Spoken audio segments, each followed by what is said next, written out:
The countywide transportation committee. We've got a Zoom meeting going on as well.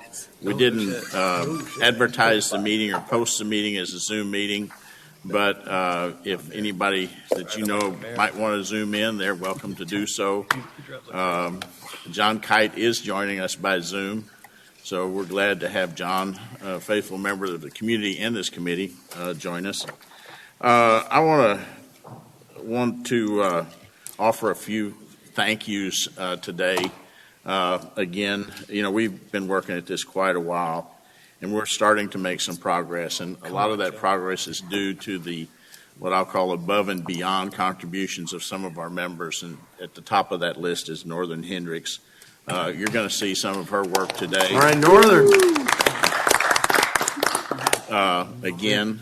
So thank you very much, Northern, for that. I also want to thank the City of Bernie for their hospitality. This is a great facility for us to be meeting in. Their support from their technicians and their IT people has been just absolutely outstanding, and lets us reach out to the community and make sure that our processes and actions are transparent and available to the public if they want to. And then, of course, need to thank Erica. Thank you for the minutes, your diligence and your faithfulness and consistency in doing that. One other opening comment that I have is I want to let the committee know that the county has reviewed the streetlight data contract and options. Y'all have seen what it can do. I think y'all like that program. Our county engineer and his staff have evaluated that and determined that they would like to see the county purchase a 100-zone license for that, make it available to this committee and to the city so that we can do the analyses that might answer some of the questions that we have not been able to answer so far. Some of the origin and destination studies that Bitsy in particular has asked about, some of the the truck components on some of the roadways that we've been asking about. So assuming that Streetlight Data gets that contract back to us by next week, Wednesday, we should take action on that on the 28th of this month and hopefully have it available to us shortly after that. And so we appreciate your patience on that.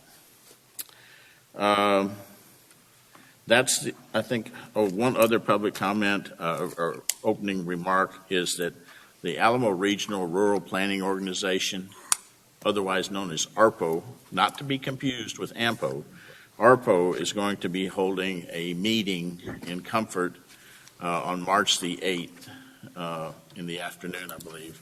This is the Alamo Regional Rural Planning Organization. And so if you're interested in what's going on in the rural part of Kendall County, it's your opportunity to come listen to how that organization works and how you can make known your desires for transportation in the rural part of Kendall County. You said that's March 8th? March 8th, it will be at the United Methodist Church in Comfort on Highway 87 out by the interstate. And I will believe it's at 2 o'clock. But I will be getting the flyer out to all the committee members and to the city and the county people on that. Bob? We have one additional comment to make now before we get deeper into this. As I look out at the audience, I think most, if not every one of you, has been here for many, many meetings, and we appreciate all the input and the attentiveness and the involvement. And as you're also sensing from the movement of the agendas that we're now getting into some heavy lifting. It's time for us to make decisions as a committee and sort out our long, long list of ideas one way or another and see if we can gain consensus on some and not on others and whatnot. So for that reason, and certainly because Jonathan Bean just showed up from ex-TxDOT guy, we're going to restrict, we're asking now that we ask you to restrict your comments to the 2 public comment periods, at the beginning and at the end of this meeting. Let us do our deliberations in between those 2. We've got a lot of work to do. And as much as we enjoy the dialogue, we are not going to meet our schedule if we don't focus our efforts up here towards decision-making. So that's going to be the policy henceforth, is our 2 public comment periods are just that. And I appreciate your thoughtfulness and understanding as to why. Thanks. Other committee members have opening comments. Gary Louis, let's start with you. Coming around. Jonah, glad to have you with us. Anything to report, Jeff? I'll comment that the 15 intersections that the city studied, we should be getting those results back next week. And it'd be great to compare those with the street light and see how they all add up. No, sir. Good. I'm good. Yeah, I just want to wish a happy birthday to a committee member, Mr. Jonah Evans. When we started this committee, Jonah was 39, and I believe he's still 39. So 43. Been that long on this committee, huh? Hoping you guys would break out a song. Happy birthday to you. Happy birthday to you. Happy birthday to you. You don't want me Happy breaking birthday out to the you. song. Not the least. Steve? Northern? All right, let's go ahead and get started. Does everybody at the committee have a thick copy of this agenda? A whole tree? Yes. Okay, I did not print these because they're about $20 a pop, but we do have 3 extras. If anybody in the audience would like to have these, I'm going to put them right there, and you can, just come up here and scrum and try to grab them. Maybe it'd be nice to have one for our local reporter, but let's just pass them down so we don't have to endure that. You can get them from Erica over there. First item of business is the approval of the minutes of February the 1st, 2022. So moved. Second. A motion by Mr. Ben. Or Dell. Dale. And Bobby, did you second Yes. that? Okay. Yes. Any other comments? Okay, if not, they will be approved as by consensus. First opportunity for public comment. If you would, please limit your comments to 3 minutes. We would appreciate it. Any commenters? Ms. Rudd?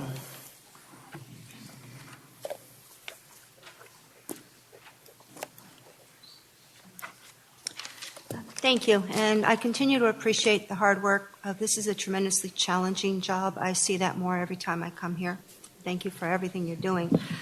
I have a few issues to touch on. I'll go as fast as I can. Living in San Antonio for over 30 years, I saw a lot of changes occur, and quite a bit of growth occur. Overall, when I look back, I realized they were not very proactive in protecting things that needed to be protected, such as the Edwards Recharge Zone. 1604 exploded into growth. Literally every square foot of green space now is covered, being developed, and that goes for miles around the loop.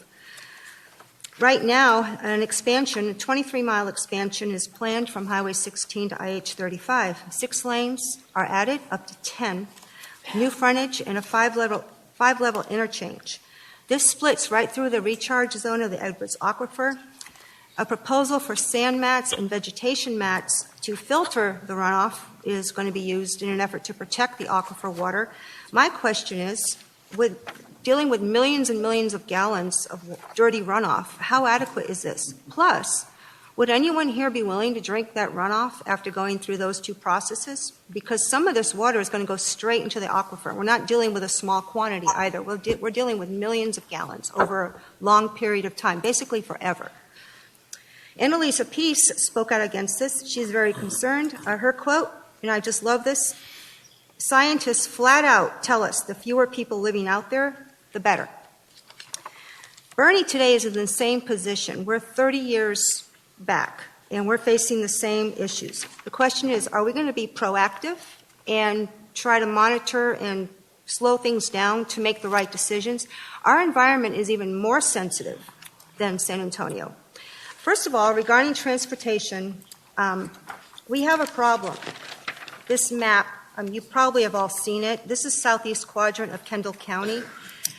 There are a lot of caves, karst, sinkholes. This is from 1986, I believe, as far as I know. More since then has been charted and mapped. Any proposed bypass routes through here, my questions are they going to have a geological survey and an environmental impact survey? How long will that take? And will these bypass routes even be feasible from either an engineering or an environmental standpoint? How will these risks be evaluated? What if it doesn't work out? What if there's a problem? What is the next step? Another issue is that there's already traffic issues at Cascade, Caverns, and Fredericksburg Road. These routes are going to become more congested. On another point, and I am all for a moratorium still. I think it will help you guys the most to do your job, give you the time you need. This is extremely difficult. And right now, we're growing as fast as you're coming up with concepts. Are we going to outpace ourselves?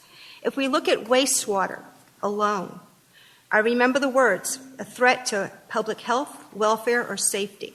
Okay? Our wastewater is inadequately, I'm sorry. I'll finish at the end. There you go. All right. Good choice. All right. Thank you.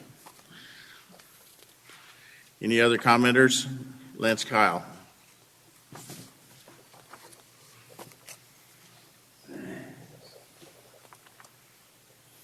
I'll keep it short, Don and Bob. Good afternoon, committee members. Good afternoon, Don and Bob. My name's Lance Kyle. Address is 262 Cascade Caverns Road.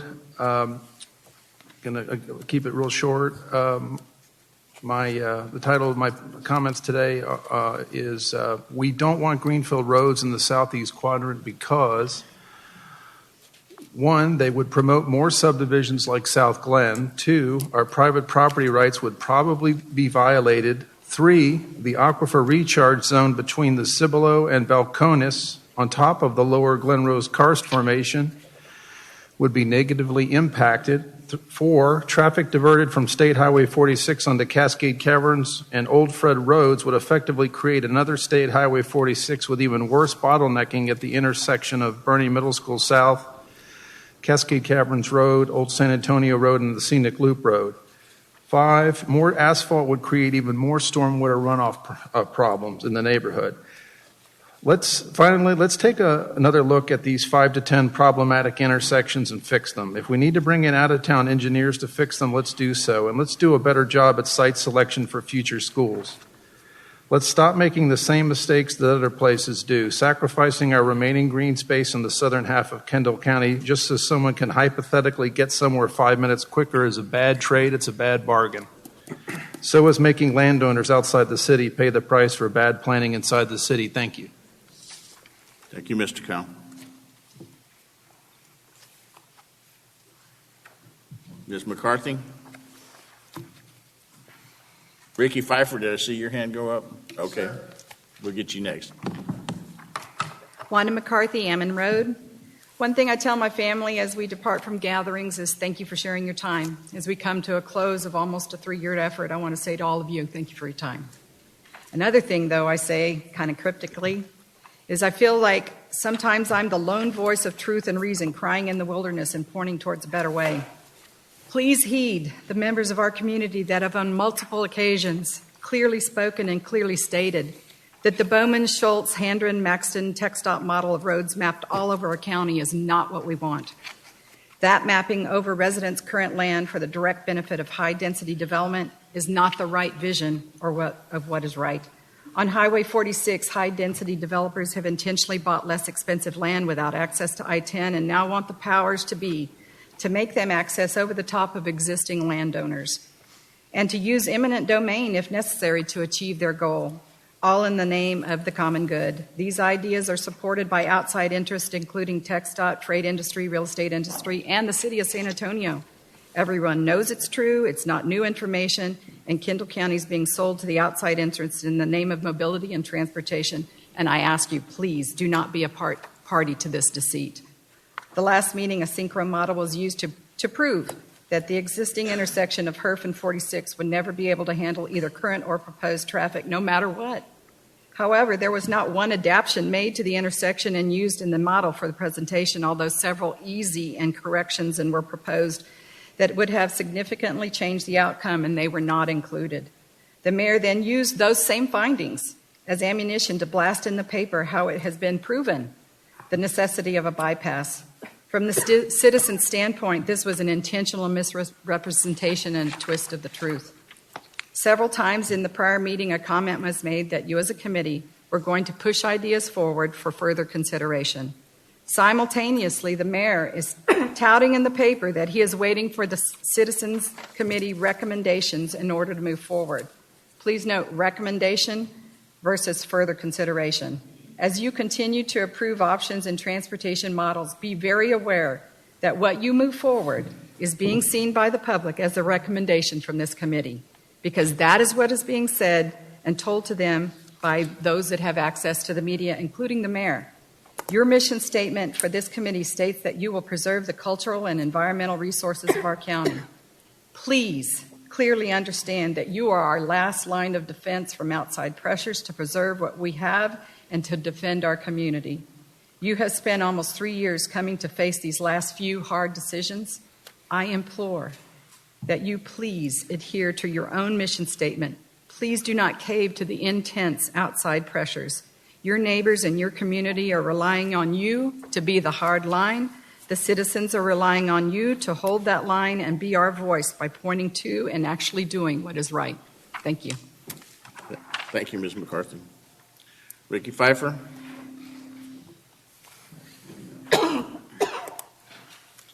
Good to see you again, Ricky. Good to see you all. That knee's not fixed yet, huh? No, sir. Hip Oh, hip. and back. I'm Ricky Pfeiffer. My sister's here. We kind of represent the southeastern part.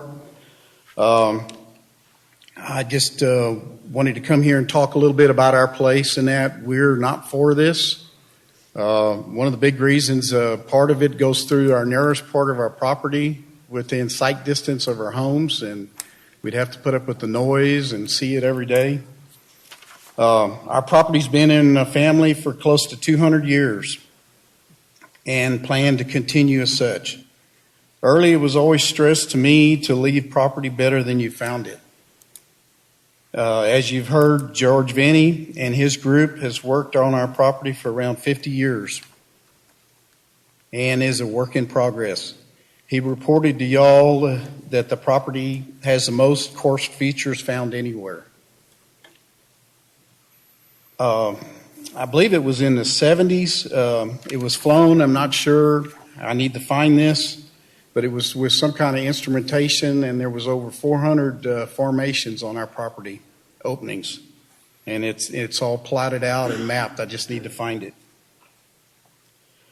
We've also had various universities with students and professors out there where they've stated that features millions of years old were visible there, and they weren't anywhere else around. We also have the Balcones escarpment that goes through the property. I don't know if any of y'all were aware of that. There's numerous Indian artifacts on the property, and I'm sure that has some sort of bearing.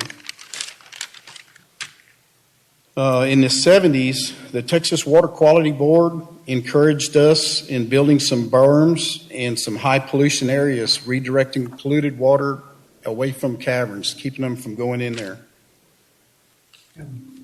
Thus to prevent the underground water from being polluted. I've been on the property for 54 years and see us stewards of the land to protect, leaving it better shape than before. Therefore, it's important runoff be monitored because of recharge infiltration. But a road will only increase polluted water with trash, oil, and rubber that could pollute our underground water. If polluted, I don't know that Canyon Lake could support us and what y'all would do if our underground water would be polluted. I think someday that Bernie's going to have to recycle their water. They're going to have to take their treated water and repump it to the lake. I don't know how many of y'all would like to see that. I think it'd be better to preserve our groundwater. Living here for 50 years, something has to be done to slow the development. Groundwater's dwindling, our rainfalls are dwindling, and this is not just here, it's all over the United States. The Cibolo Creek, we've got about a mile of it runs through ours. It used to have water year-round, except for July and August. Come Labor Day weekend, it would start running again. Today, it's non-existent. If Bernie gets 1.5 inches of rain here due to the development, all the runoff, there's major flooding. The next day, it'll be dry with deposits of trash and garbage left. Ricky, you're at 3 minutes. Are you close to being finished? Or you... Yes, sir. It's not too much more. Okay. I'm sorry. In closing, I think there's a better solution out there. I'm not sure if there's a specific traffic you're trying to cater to. Where's this traffic coming from, and where's it trying to go? Have y'all got that in mind? Will this road accommodate that? I think there's other plans that could be done. Eliminate some of the traffic that's coming in here to Bernie and free it up to other traffic coming in here trying to get to IH-10. I've talked with some people. It takes them an hour to get from where they're at to Bernie just to get to the Interstate 10 the way they have to go now. Like I said, we're here to stay for generations to come and continue being stewards of the land to control, monitor, protect the groundwater so the future has water. Putting that road through would add to the problem already, like IH-10, with oil, rubber, trash, silt going into our groundwater. We do not want this road where it is planned. It would go through our nearest part of the property where we live, and that property is only about 1,350 feet wide. We would have to hear and see that every day. Plus, it's the largest cavern within our area where drainage could affect. Thank you. Thank you, Ricky. Thank you for you and your sister being here. Mr. Kyle, you've had your shot. We'll get another one at the end, okay? Quick question. You said earlier that this meeting is available today on Zoom. Is that just for John Kite? I think anybody. I don't have the address to log on, but I'm sure you can. Can you get it off the internet? Off the city's website? Okay. We'll get that out here in just a minute. I can send it. Go ahead, Tom. Thank you, Don. This is just a point. You guys have a lot of really good conversation, but a lot of times you step back from your mics and we can't hear it out there. So if you all would just make an effort to always talk like you guys do, but sometimes when you talk amongst each other, we can't hear it, and it's good, valuable stuff I'd like to hear. Thank you for the reminder. Thank you. Any other comments? Okay, thank you very much. We're going to move on. We'll have another opportunity for public comment at the end of the meeting. As noted, we did have a report on Synchro last week that Steve Sharma provided for us. I think that there was a subcommittee, Jonah, that you kind of pulled together some folks, and you and Steve and some others got together and have something to report back to us, I believe. We do, and I think Steve is going to hook up his computer for us. So last week, Steve Sharma, Jeff Carroll, Ben Eldridge, Bobby Bali, and myself met in the training room. Is that what that's called? And played with some different, more creative designs, we think, for the HERF 46 River Road intersection, sort of along the lines of some of the things Ms. McCarthy was talking about, wishing she'd maybe seen during the last committee presentation. And so as soon as we're able to get that up on the screen, and I'm going to apologize, I don't think Mr. Kite is going to be able to see this from his perspective once it's on the screen, but one of the main things that we looked at is if you are on HERF Road heading north, I guess you're heading north on HERF Road and trying to turn right onto Esser, trying to turn right onto 46. We looked at having a protected right turn right there that you can always just pull up and turn right, potentially that's separated with a little curb, so you never have to worry about oncoming traffic turning in, and then a long merging lane there, and he'll show that.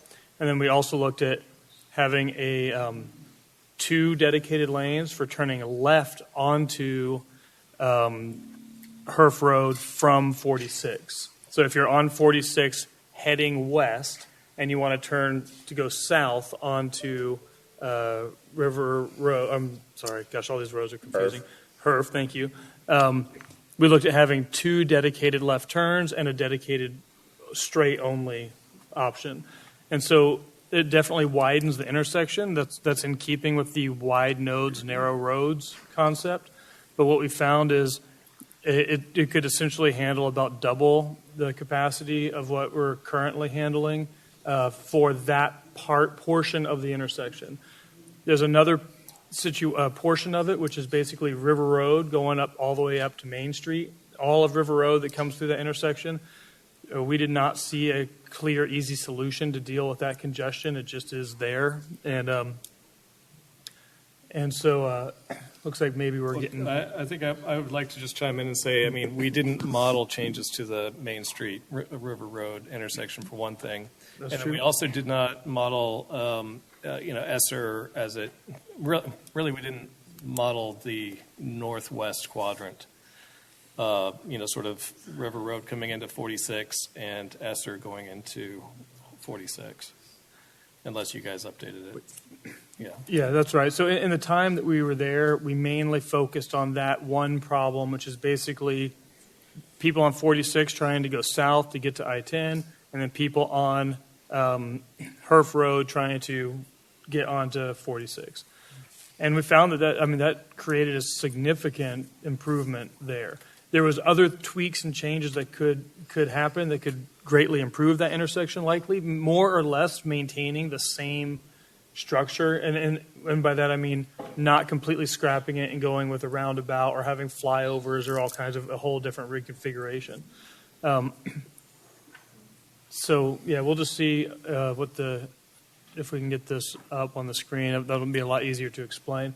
So would there be additional right-of-way required at the intersection? Some, but it was very minor. The one issue was that there might be some utility moving around that would have to happen. That apparently, Correct. There'd be two right-of-way parcels that we'd need to acquire, one on the southeast corner that the Nature Center owns and one on the northwest corner, which is the Assisted Living Center. So there'd be two right-of-way purchases that would have to be acquired.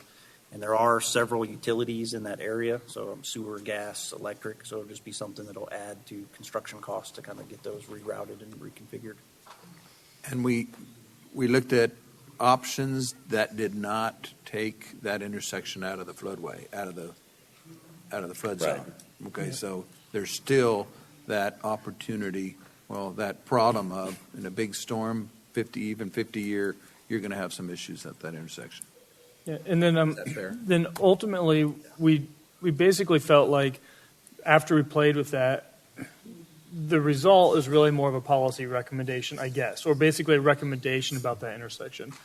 What the model showed to us is that it appears that from spending a couple hours playing with it, that there are some feasible options that could greatly benefit the function of that intersection. We're not the ones to figure out the exact details of that. What we'd like to say is that we would recommend that we appoint or assign or somehow get an expert to really dig into the exact details of what would happen or what should happen or what could happen there and what the cost would look like and what the timeline, all that kind of stuff. But the encouraging part of it is it really did look like the improvements were substantial.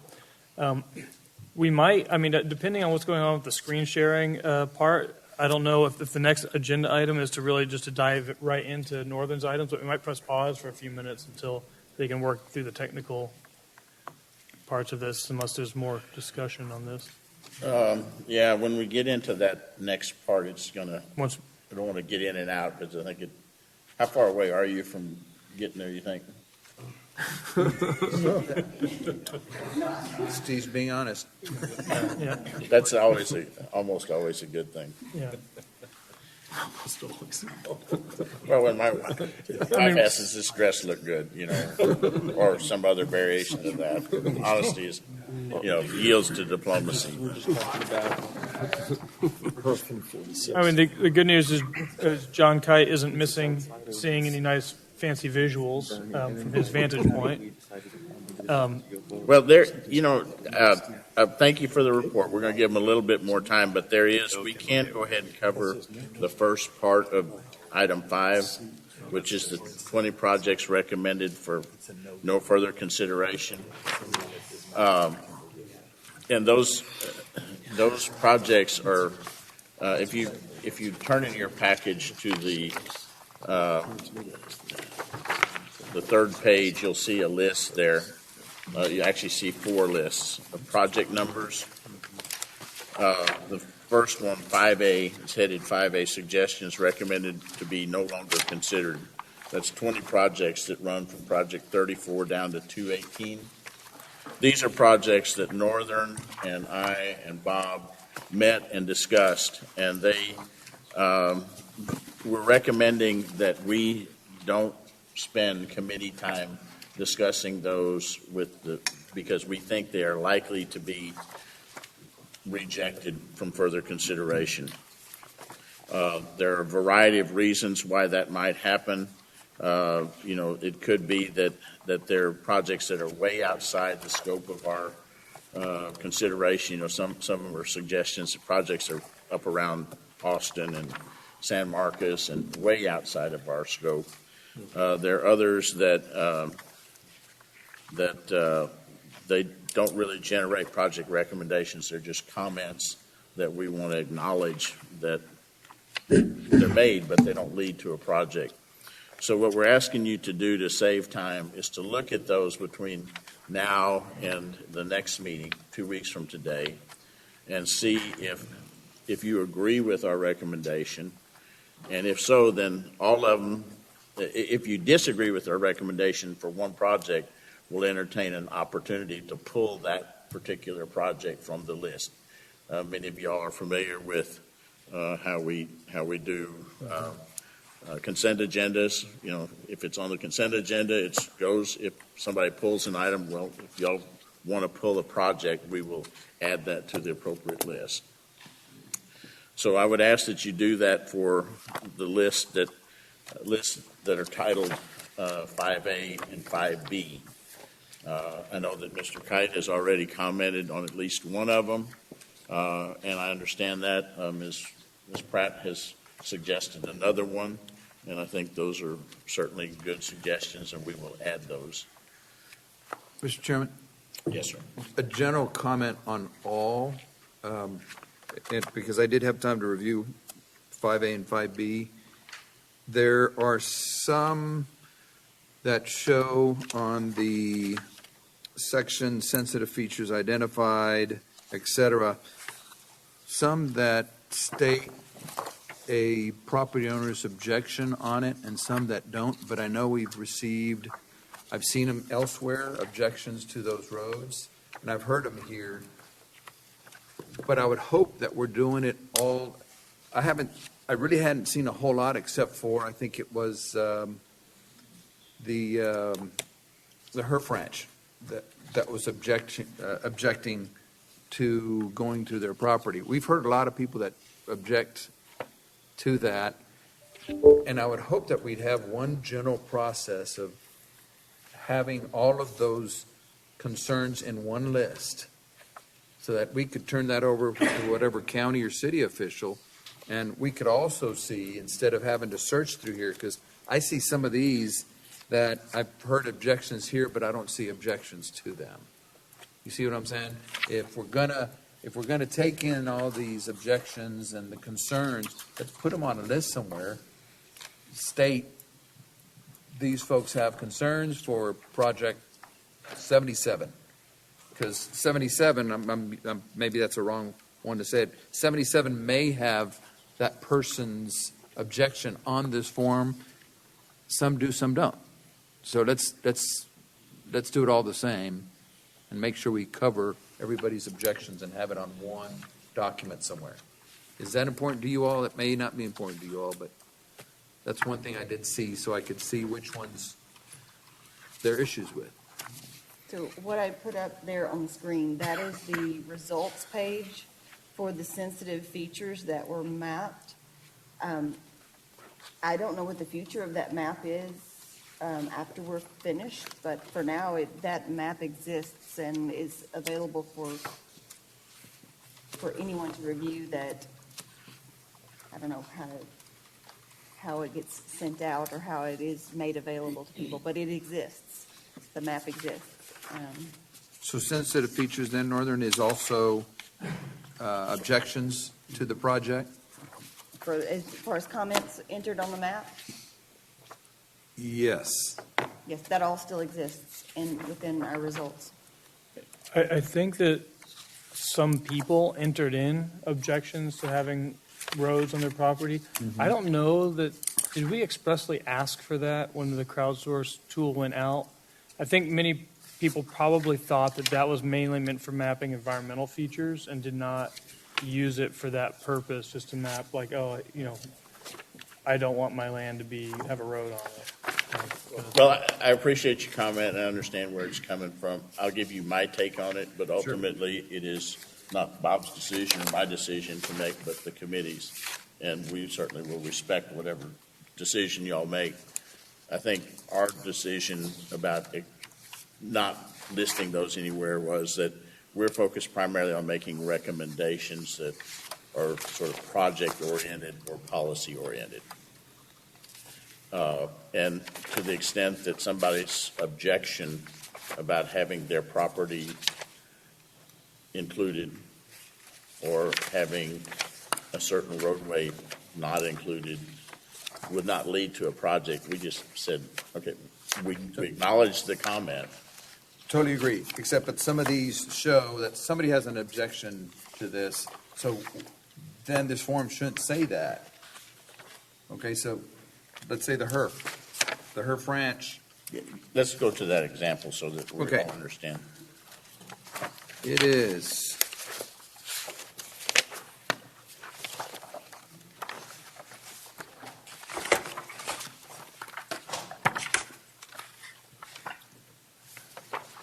Steve, did y'all surrender? Okay. And some of these did say they object, like 154, they object to the project, but. Well, 154 is on the list of those that we say we should not acknowledge the comment. Yes, we heard what you said, but we're not going to use the committee's time to discuss the good point objection. Good point. Steve, would it be possible to take a screenshot of maybe what that last configuration was that we were exploring and just send it to the committee or send it to Northern? Maybe Northern could bring it up on the screen from her computer, just so we can look at that. It won't be as nice as seeing little cars moving through the intersection, but it would be just give people an idea of what we were talking about.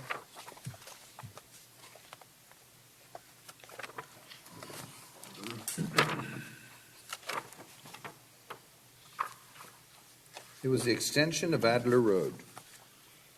Right. And I think that's under the major thoroughfare plan comments, probably, which is the. Are you saying that's 154? No, the one that he's looking It's either for. 12, 67, or 81, Bobby. 12? Look at 12 or 67. 12, there it is. Okay. Thank you, sir.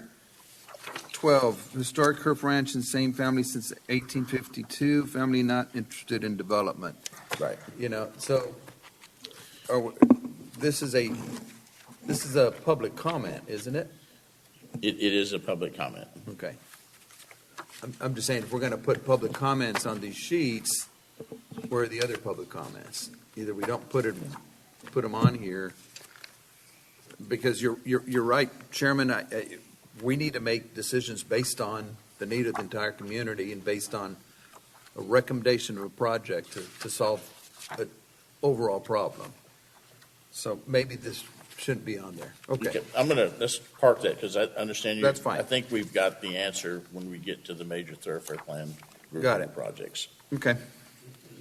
It's Yeah. spoken I my think mind. I Thank you. think you bring up a fair point, though. I mean, for example, Ricky Pfeiffer's comments earlier could be incorporated and some note on here as well. So.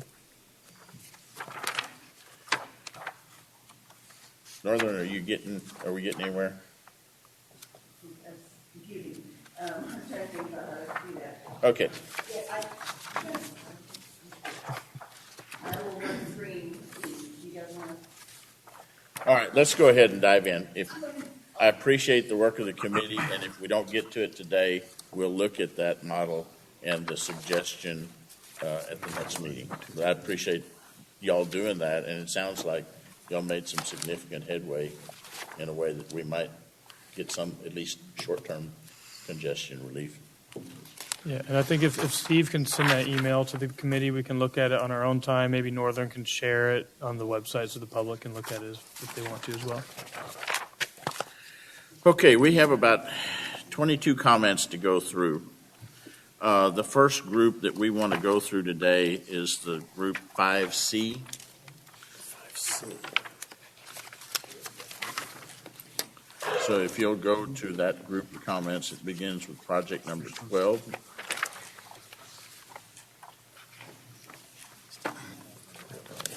And I think the first one is actually the one that you mentioned, Bobby. Ta-da. And I think our thought on this, and we organized these for a particular reason, and what we're suggesting is that we take these comments and recognize that these projects are included on the current Bernie Major Thoroughfare Plan. So there's already sort of a tacit, if you will, an establishment recommendation for a project, but we have objections to that, both as a concept and as individual projects. And so we thought one way to address this might be to include these comments in a discussion, a section in the report that addresses a major thoroughfare plan, kind of along these lines. The committee recognizes that the major thoroughfare plan is a useful tool to facilitate the development of a region's surface transportation system. However, like any tool, it requires that it be used properly, not improperly. And the committee would recognize that to mean that is used to guide developers in the layout and design of the tracks that they're considering. It's not to be used to impose eminent domain on tracks or to secure property from tracks that the owners do not wish, tracks from properties that the owners do not want developed. Secondly, that major thoroughfare plans should be uniformly and consistently enforced and applied throughout the community. That means that there shouldn't be any sweet deal. Somebody buys a piece of property and major thoroughfare plan goes through and suddenly the MTP gets changed. And finally, that measures should be taken to determine the status of a property prior to adopting any revisions to the major thoroughfare plan that involves a greenfield location. This particular one is already on the major thoroughfare plan, but we think that in revisions to the major thoroughfare plan, some effort should be made to contact the owner and say, you're on the major thoroughfare plan. This roadway is configured right now to be a 86-foot wide right-of-way. 4 lanes, 3 lanes in each direction. Are you okay with that? Or are you not okay with that? I don't think we should foreclose the eminent domain option, Don. First I'll say, I'll just throw this out there, but my wife and I are owners of substantial acreage up in Gillespie County, and I really get the whole concept of private property rights. I get it because I have it, and I understand it. And I'm out in the country, and for a reason, I want to protect that. But sometimes the weight of what's better for the community as a whole, for the county as a whole, outweigh an individual property owner's rights in terms of, can we take some of that land to address some of these concerns? For example, there are 3 projects on that major thoroughfare plan 12, I think 67 and 81, that would address the three major, most congested intersections in Kendall County that we as a committee have said we proceed. To take pressure off of River Road and Esser, take pressure off River Road in Maine, and do something with the 5 points at Adler in Maine and School Street. So I don't think that taking eminent domain off the table is a good idea, because otherwise you may never see these things come to pass. Now, there are some things that you can do to mitigate what might happen. For example, I would not be in favor at all of doing anything across anyone's land that is going to foster or promote economic development. Don't have access, ingress and egress to this roadway. Make it a Blue Ridge Parkway type scenario where it's elevated if it has to be, so the landowner can get access to both sides of his or her property if it actually occurs. Don't allow ingress and egress so you don't have a bunch of strip centers and things like that going in there, marring the landscape. But to get people from point A to point B, I think we need, and I said this last time, a third route from Highway 46 east to I-10. I mean, I've heard the pressures that some folks have expressed undue influence. The undue influence that I see is when people get up in front of planning and zoning and say, Commission, we need some kind of relief from east on Highway 46 getting to 10 through either Esser River and 46 or some other route. We need some additional. And you couldn't do anything, frankly, I think John Kite has said this, with the intersection of East 46, River Road, and Esser. You couldn't do anything with that intersection unless you had some other alternative route already in place. You couldn't disrupt the flow that's there now to fix it. You'd have to have some other option available. And so I don't think we should foreclose those available options by saying you can't use eminent domain. That's my personal belief. Thank you. I didn't mean to say that in my narrative, just that in the major thoroughfare plan is not the precursor to eminent domain without the benefit of conversation with the property owners. Well, that I agree with. Okay. Absolutely. I just don't want to foreclose that option. Right. But if you do it, obviously it's a last resort. And if you do it in a way that mitigates impacts on the landowner. Mr. Chair, but our policy recommendations have been written to state, look at development first, and lay it out there so that in the development process, it doesn't have this wording, but they're written to where it gives an agency the opportunity when a developer comes in, let's first meet with the developer. The developer need the tool to be able to say, this is what we need, developer. If not, we do what the developer does. If the developer wants to put in septic tanks, they put in septic tanks. You know, do we want septic tanks? Do we want sanitary sewer? Regardless, if we at least have something to first, we have that policy that says look at development first, and then eminent domain. I agree. You can't throw it out. Well, that is what the UDC says. I mean, we as a city will take right of way when developers develop property, but if you've got some development that's occurring along a stretch and development's not occurring in the middle, nor will it for a foreseeable period of time, then you're stuck. And you've got to do something more creative to address that concern. That's my issue is don't foreclose any options at this point. I have a couple thoughts, unless, Rich, were you about to chime in? I saw you. I just had a question. As I look at this route that goes over what is currently the northern part of Esperanza, I realize Esperanza goes further north than that, by the elementary school. Is this route along where those power lines are? Yeah. That's where Most it is. of it. It is. Most of it, yes. Okay. So my thoughts on this one were, first of all, just in full transparency, that's part of the historic Herf Ranch, which is part of my family, and uncles of mine own that property. It's not owned by my immediate family, but it is part of a ranch that's been in the family since the 1800s, and they've expressed no interest in selling that property. That said, I think, I am a big fan of the thoroughfare planning process. I think if they changed their minds, or if their kids changed their minds and decided to develop that property, a road should definitely be put there. So I'm in favor of maintaining that road on this map because I am a fan of the way that process is designed.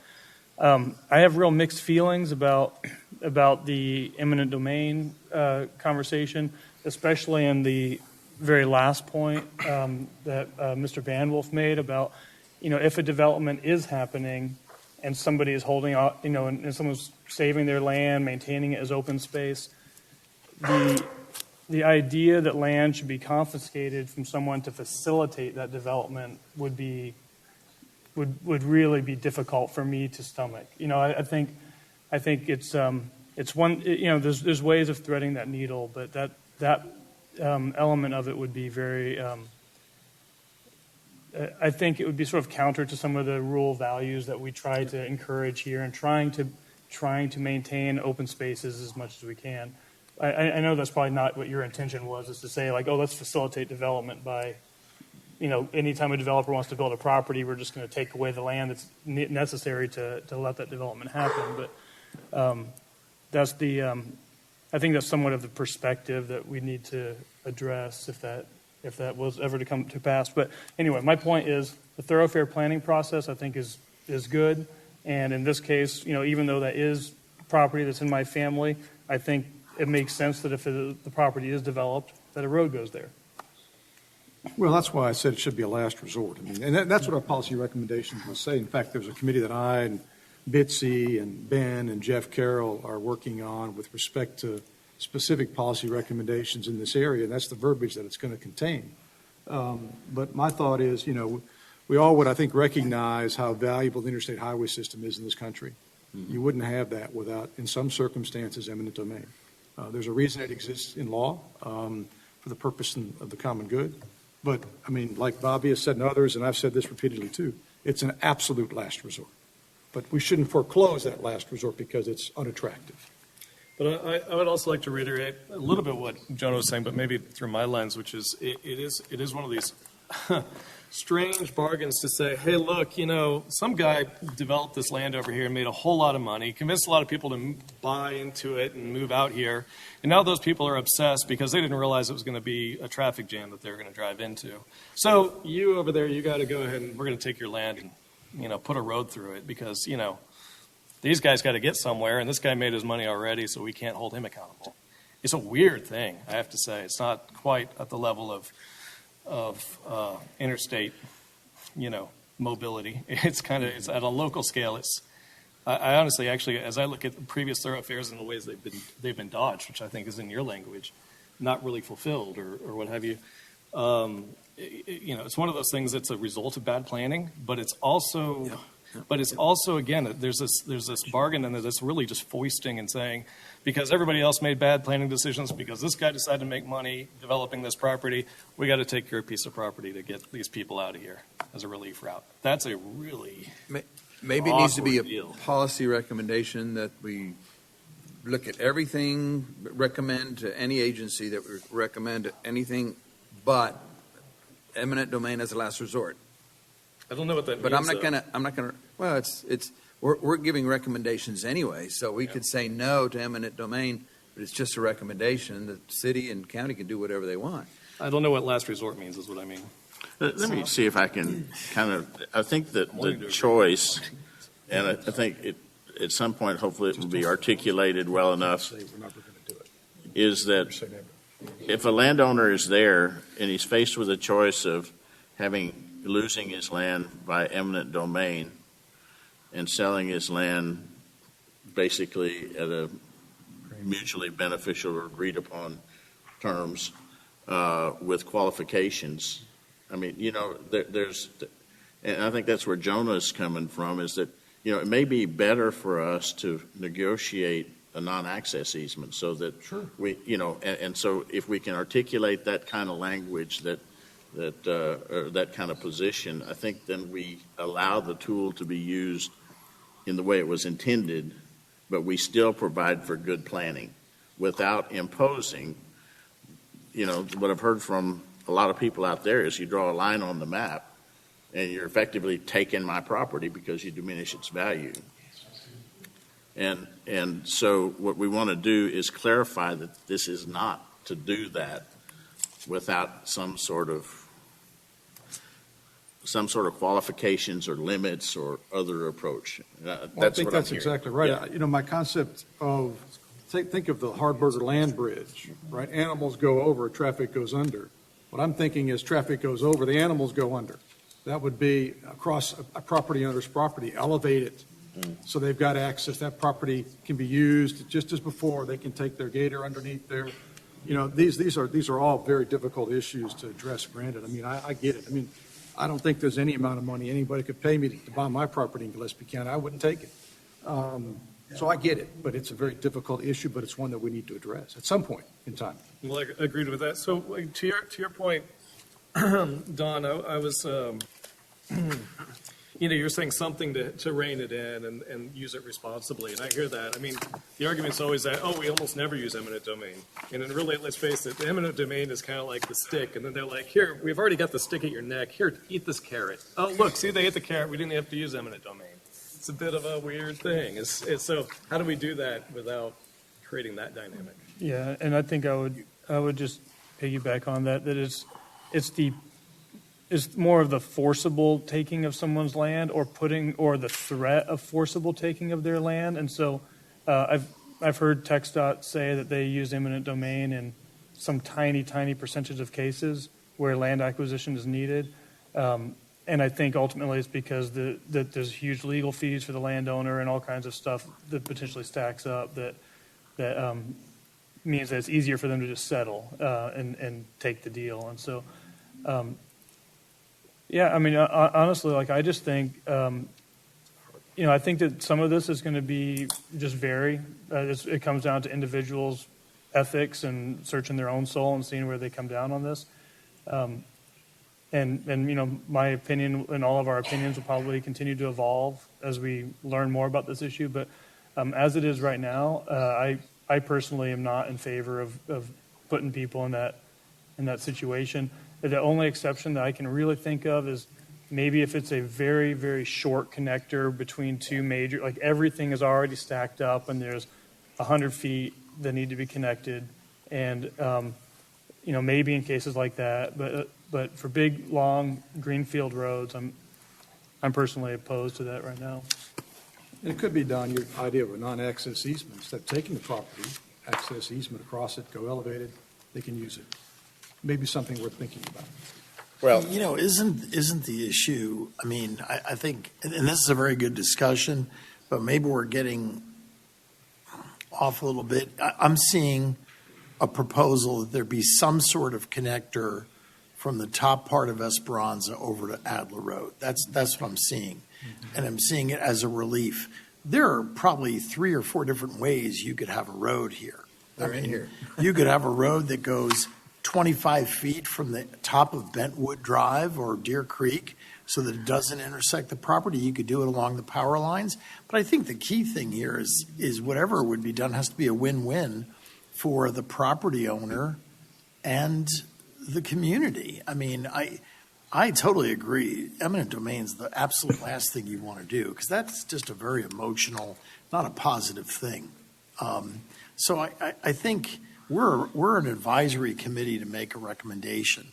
And if we recommend that there be all efforts made to provide another outlet from 46 East to Adler Road, then do it in the least invasive way possible and try to see if you can't come up with a deal that makes everybody happy. I mean, I think we could argue this till 10 o'clock tomorrow morning, It's true with a lot of projects that are on here. Well, I think though, that this grouping of projects are projects that we believe on the surface, they're on the major thoroughfare plan, and if implemented, without regard to anything else, they probably would reduce congestion in the long term. And so as we're suggesting that you all come up with a position as a committee that says, yeah, these could reduce congestion, but you need to make sure that they're on the major thoroughfare plan for the right purpose and that they're implemented in the proper ethical way. And some things that should be considered are access management, appearance of the roadway, the alignment of the roadway, and how the roadway is operated, and whatever else you want to load it up with. So that would be all of these projects. It would be 12, 28, 32. 37. 5C package. I'm sorry, what? 5C package. Yes, the 5C package. 37, 67, 81, 121, 133, 165, 166. Instead of flipping, Mr. Chair, I just went through the list. Yeah, Okay. you did. They're in order. Yeah, they are, but he was flipping through, so I just thought So that's a lot of different projects, and the need for all of them probably varies from location to location. The situations are going to be pretty different in all those different projects. So, for me, as long as these are part of the thoroughfare planning process, and the land is not acquired, but it's the roads are built as land is developed, then I'm fully supportive of moving forward with this. My support changes, I think, if we said, no, all of these roads need to happen one way or another. And if it doesn't happen in a development agreement or process, then we're going to try all these other things. And then as a last resort, we're going to force it through with eminent domain. If that's what we're saying, then I'm a no vote on moving this forward. So I'd like to ask a question. Just to clarify, this grouping of projects are currently on the master plan. That is my understanding. The city's major thoroughfare plan? Major thoroughfare I plan. believe so. As I'm looking at them, they're somewhat disconnected from each other. So there is a connection built into the master plan. I will say I did the best I could matching up lines that the public entered with the lines on the major thoroughfare plan. If they were close, I connected them, but the major thoroughfare plan, honestly, it's a 8 by 11 PDF. Right. So you It can't is get it's a exactly. cartoon. The city's major thoroughfare plan is a cartoon on purpose. It's connecting points to points over a route plus or minus in this area. It's purposely vague. We don't want to put a very specific exact line on it. We're trying to make sure we want to connect, and we want a road that goes from here to there. So someone said it earlier, basically, if we can get from A to B, there's all sorts of ways that we can get there. That's our point, is we want to make that connection. So the second thought that I had is it's all of these particular roads are in the northeast quadrant. We know that that's the third slowest developing area, the northwest being the fourth. So in the sense of keeping them in the master plan, I get that. The use of eminent domain, if we had parity in the state of Texas and we had fairness from those agencies that issue eminent domain, I could probably get there in some circumstances. But I think I've seen in my lifetime the disparity in power that these agencies and these developers have over folks that are just like me, just folks.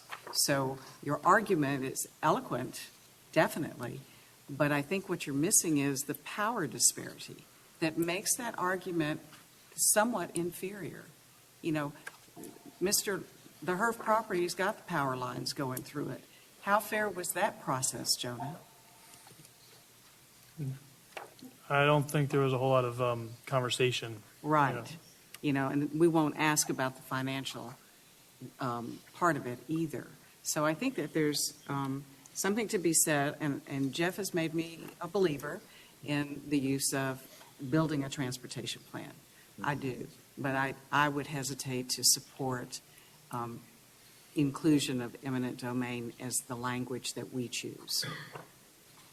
I would support, and we did with the subcommittee planning process, we did support a lot of the major thoroughfare plan for that reason. It's there, it serves some utility, and we could justify the use of it. The connection that we're talking about, number 12, along Bentwood, also has a connection between two neighborhoods that serves the purpose of eliminating traffic off of 46 by allowing that traffic to travel between the schools and the neighborhoods. But it also connects down to Champion Heights and those neighborhoods in that cross 46 region that gives us some good interconnectivity that also keeps people off of 46. So in some sense, I think there's a lot to be said for that. It's also in the city limits. which is the one component that the city actually can utilize without possibly using eminent domain. So, I think Well, I agree. I think you're correct and Rich is correct. I mean, I don't have a monopoly on the truth. I can't draw a line on a map. All I'm saying is I understood what Don said earlier to start this great discussion off, was that we were foreclosing the option of eminent domain. And my point was, let's not say never, never. That was my only point. I thought it was a good discussion that ensued, but I just don't want us to say that you should never, ever exercise this power if for some reason you can't agree on something. And Don had a list of things like access management and things of that nature that we ought to very much look to as a guide, which is the subsection we're dealing with in terms of drafting policy recommendations. I think it's fair enough to say that our recommendations are our recommendations, and that eminent domain is the control and the power of the county, of the city, and whatever we say, I think is just what we say, and doesn't pose the weight that we're talking about right now. I would certainly hope it would, Bitsy, because all these entities have appointed us to do the very same thing we're doing. I would hope they'd put great stock in our recommendations. I really do. The reality is that if we make some recommendations, people will leverage it to say, hey, this is what they were saying. And yeah, it does still become a political thing. They still have the tool in their toolkit. That's a given. But if they're saying, well, they feel like that this problem can be solved without using that sharp stick, and these circumstances for greenfield roads of this character, then that will show up right there at the podium. So, I mean, I don't think it's irrelevant what we say, but I think it's a really good conversation. But I do think we are getting to a point where we might need to workshop some ideas. I don't know. Yeah, and one of the things on this is that it seems to me that these are on the major thoroughfare plan today. And this is not a binary choice between the methodology used to acquire the property and using eminent domain from a policy point of view as the last resort. And so the binary choice would be we're against a certain use of eminent domain. And the other one is, I can't help but think one of our roles, one of our key features is to assist the planning for mobility in the county and the cities. And so with that, what I'd hate to see is the methodology used throws out the planning. And I really think that those are not the options, but that's what I'm kind of hearing here. And so I think the major thoroughfare plan, the projects we're looking at, they exist today, they're a plan. And we ought to consider those on a case-by-case basis, just like, we're looking at right now. We go through this section and look at them. So let me restate what I heard you say, or one of the implications of what I heard you say. You would like us to go through and say maybe we think number 12 is good. We keep that one in the plan. Maybe we say number 28. We don't see that addresses congestion. We recommend the city you take it out of the major thoroughfare plan. Exactly. Yeah, to evaluate the plan, because our recommendations are going to be based on projects. And if it's not, then it's going to be a policy recommendation. Right? Hybrid? And that's certainly good. If we do that, and I think there's some merit to that, Dale, then we ought to have the city come back in and present the major thoroughfare plan and the rationale behind its various leg recommendations, if you will. I think that's a good thought, but they ought to be able to explain to us, Jeff Carroll and company, why they've got it this way and what the purpose of it is. And then we can decide whether we think as a citizens group, again, which I hope the county and the cities, Bernie and Fair Oaks, put some stock in what we recommend, because that's what we've been working for the last 3 years. Then if we make a recommendation, I hope that they give it the due diligence and the weight that it deserves.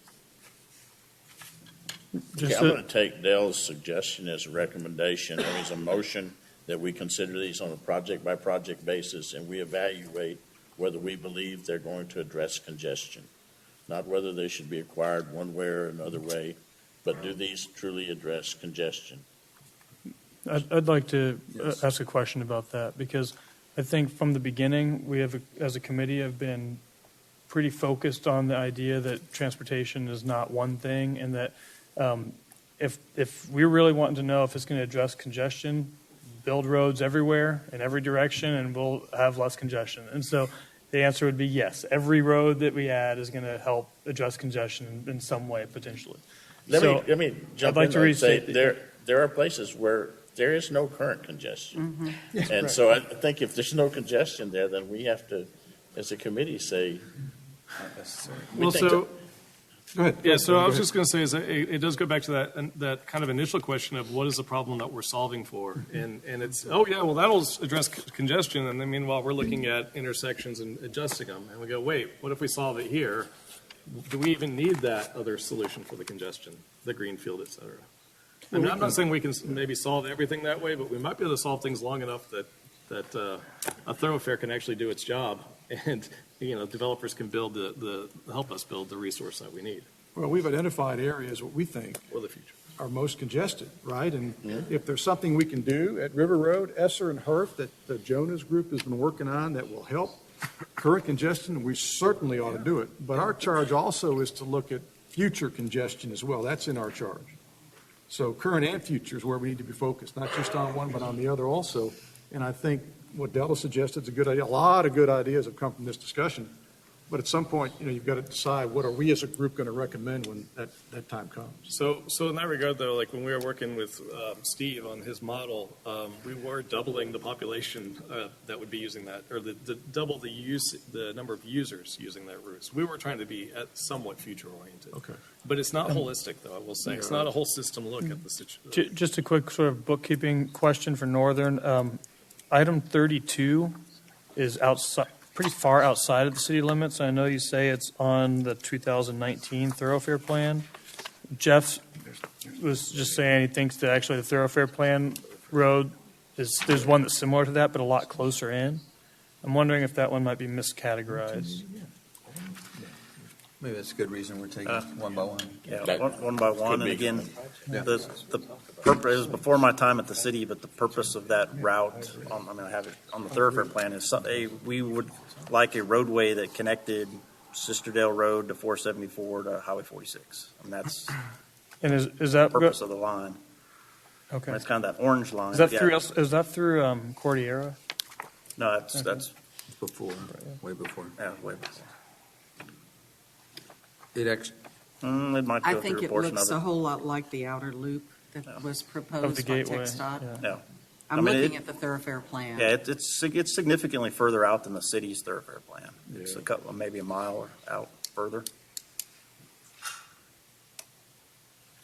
The question was is it in the city's limits?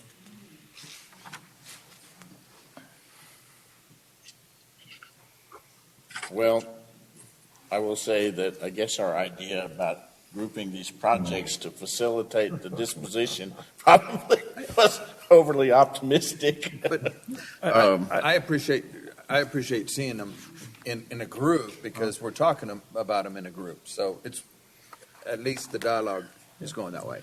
It gives us an underlying premise to know that they're on the thoroughfare plan. So, and if we look at all of them as a group, I think it'll come up with a better product at the end.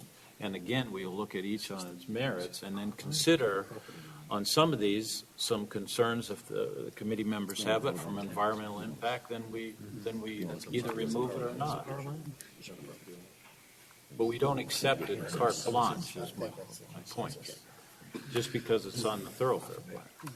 All right, the co-chair and I have consulted, and we've got a motion that we consider these individually, go through them one by one.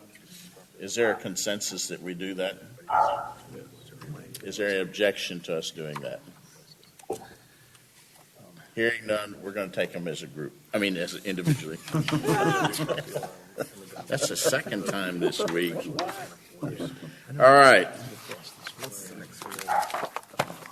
Item number 12, or project number 12.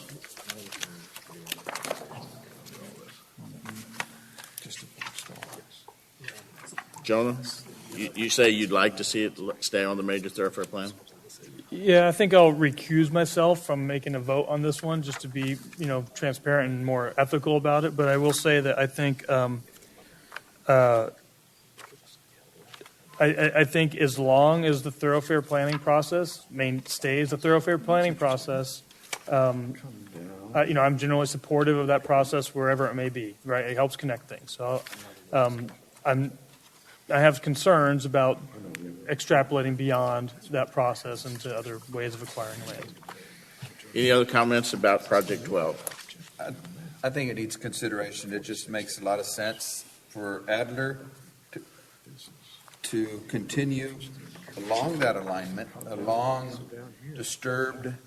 It is not right of way, right? I mean, I'm sorry, that is correct. It's not right of way right now, so at least it goes along a piece of private property that has an easement on it that's been cleared. There's very easy ways, once development happens, notice I said once development happens, to create an extension of Adler straight through that alignment. Any objection to maintaining this project?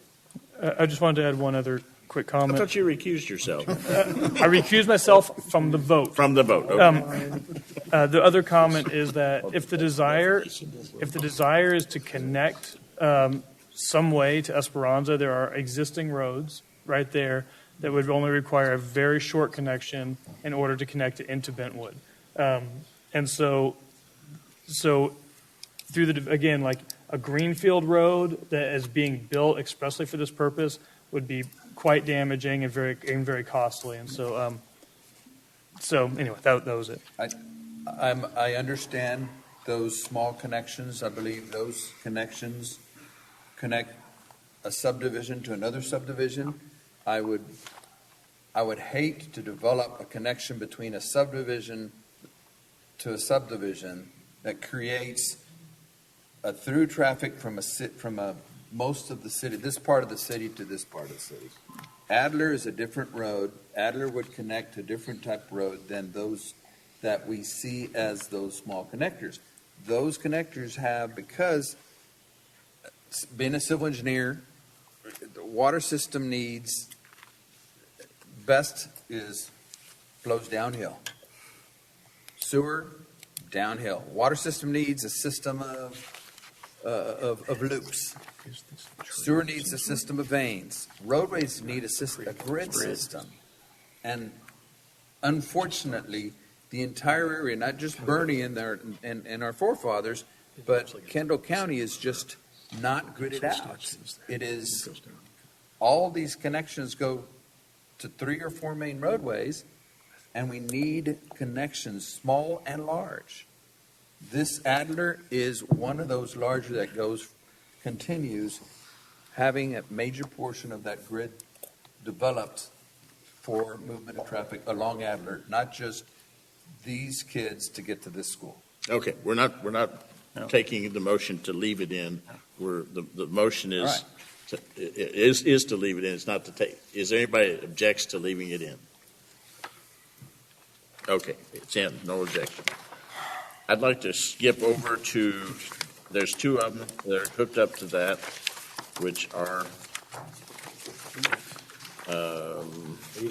81. It's about 3 or 4, 5 sheets down the road while we're on that area. Point of clarification, so we're still at the point of like a second round of vetting, not that. That's correct. Wouldn't 81 be a portion of 12? It's hard to tell whether it's actually a portion of 12 or extension of 12. That might be the small connection between Esperanza and Bentwood. The 12 doesn't go quite to the power line, looks like, and 81 is part of it. Actually, if you read the narrative that the public included, it was extending Adler to connect to Esperanza Boulevard. Oh, so So it'd be all the way it's the through. same. I think it's the It's a same. duplicate. It's a Same- duplicate. It's a same duplicate project. of 12. Duplicate is 12. So this is a duplicate, We and we even say it can at the bottom right. duplicate. eliminate it, right? Yes. Yes. All right. Out of curiosity, is there a connector into Esperanza Boulevard on that side? I haven't looked at the map recently. Would you be going through neighborhoods there, or would you? So Esperanza Boulevard, that's something that, Esperanza Boulevard is a public road. All the other little roads within Esperanza are private roads behind gates that are HOA controlled. Just south of Herf Elementary School, there's a strip of land that the Esperanza developer didn't have to build a portion of Adler, but they had to dedicate. So Esperanza, as part of the development agreement, will dedicate the right-of-way all the way through their entire property of Adler. So there'll be a road there, right-of-way there that can be tied into. Are you talking about on Cordova Road? It's underneath the Oh, high just line. south of the elementary school. Correct. There's like a gap. Correct. So along 12. So if you go out there today, now there's a gap between where the houses end, and then there's a gap before the school starts. Okay, are we discussed on, we're done? Okay, let's move to 28.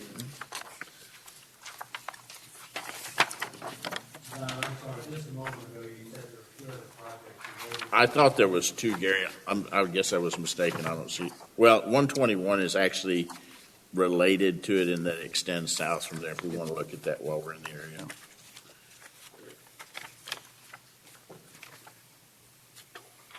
I think if 121 is one of those that Jonah's talking about, and that makes sense to me, Jonah, be able to connect to Adler for that neighborhood. I'm sorry, we're on, I thought we were looking at 28. 121. 121. 121. So which is it? I thought it was 28. We jumped to 121 because it's coming from the same Gotcha. spot on the map. You know, I'm gonna take the other side of this one, Bobby. That's going across a creek. 121, you've got Esperanza. Champion Heights, Jeff, is that, when Champion Heights is extended north, is it? So I'll comment on our thoroughfare plan. It's completely west of the creek. It's just this, Oh, it is? this particular Oh, citizen. okay. I don't scribbled it in think we want to be crossing. going across watersheds or creeks or rivers or. But it can be done on the west side of the creek. Correct. There's room to put it in on the west side of the creek there. And it is part of the thoroughfare plan.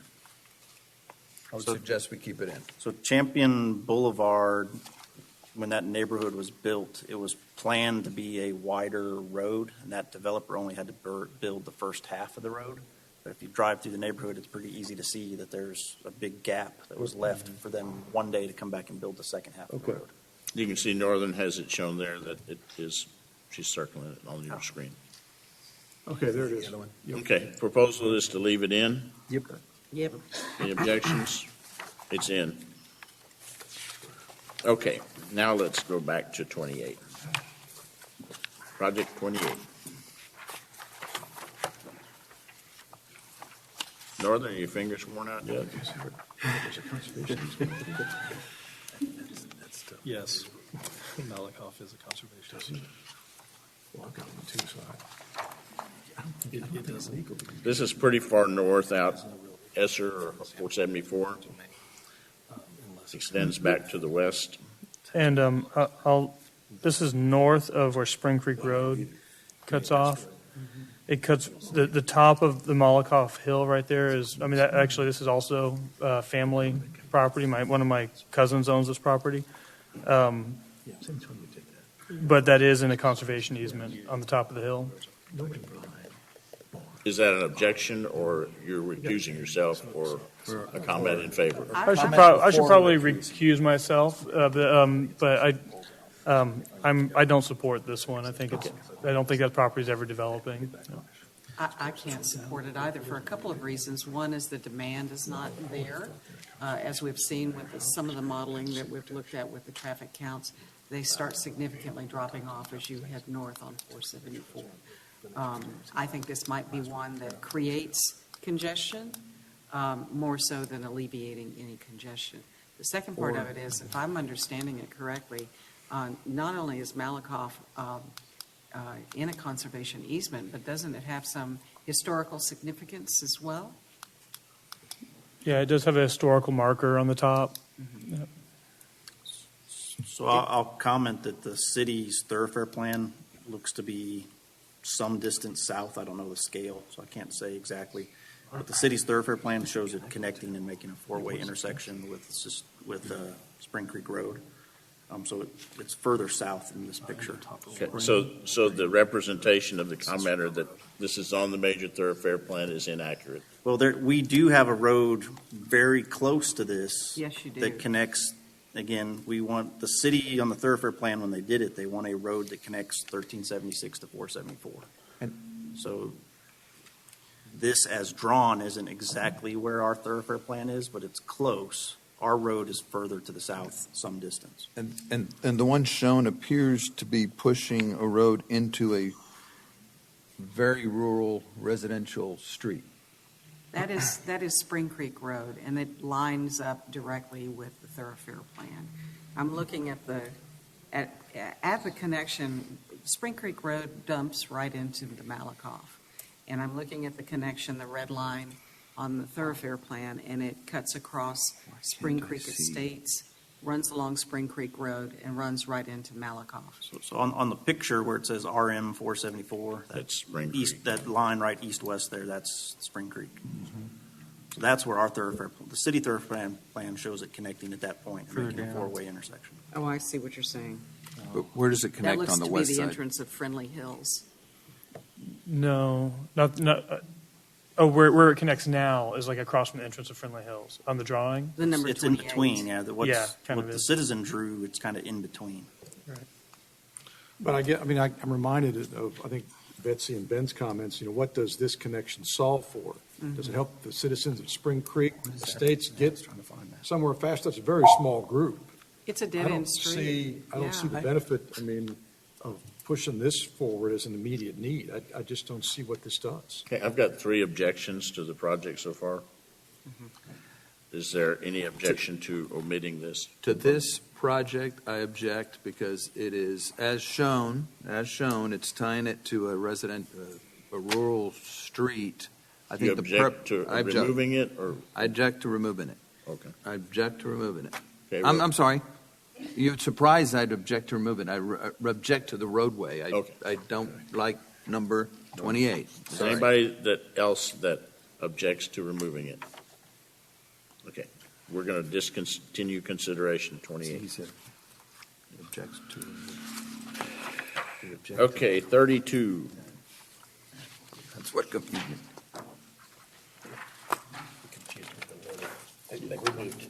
Yeah, it's removed. So before we get in, I'll comment, this one we talked briefly, but this is much further out than our current thoroughfare plan. But again, our thoroughfare plan has a outer grid that connects Sister Highway to 474 to 46. Is it still in the county? Barely, no, wait. Yeah.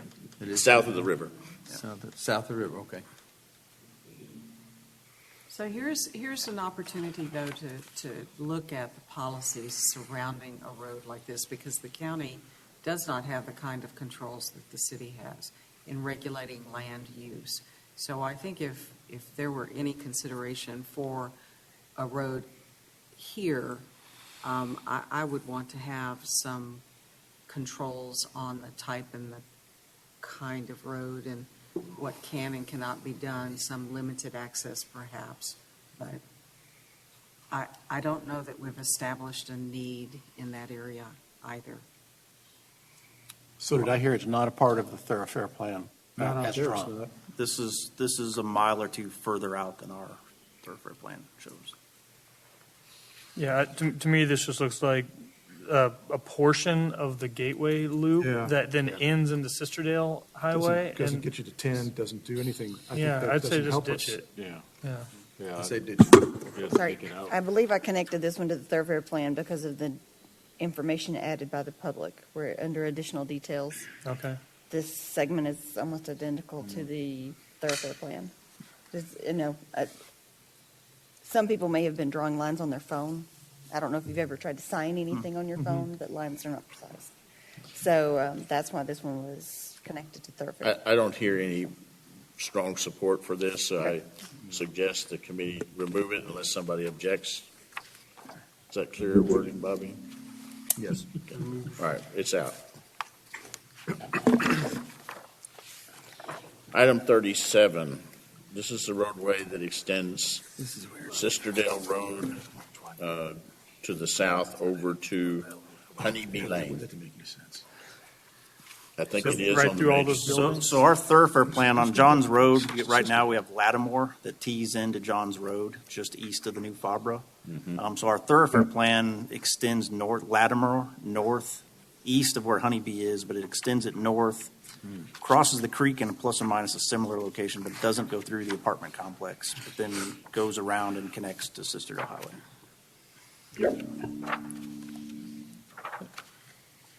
Again, provided this is through the Thoroughfare plan and provided there's a need for it. I don't know, Jeff, can you speak to the need for this at all? Really, this is just School Street, Main Street, providing a grid way that whether we have street closures, when we have parades and whatnot, but just alternate ways for people to get around. So it seems like it would probably be coupled with an expansion of Honeybee Lane or some kind of improvement there as well. Correct. It would be widened to kind of look like Lattimore. But it wouldn't go along Honeybee. It'd be separate and a part of Honeybee. Until it connected to it, right? Correct. Yeah. Yes. Is the arrangement of parcels? I see what you're saying. Do the parcels make it favorable for a development? Platting to go into effect, the Thoroughfare plan. Do you know what I mean? In other words, are those contiguous parcels? Yeah, or It's on the western edge of a large undeveloped tract, but there's lots of property lines through that area.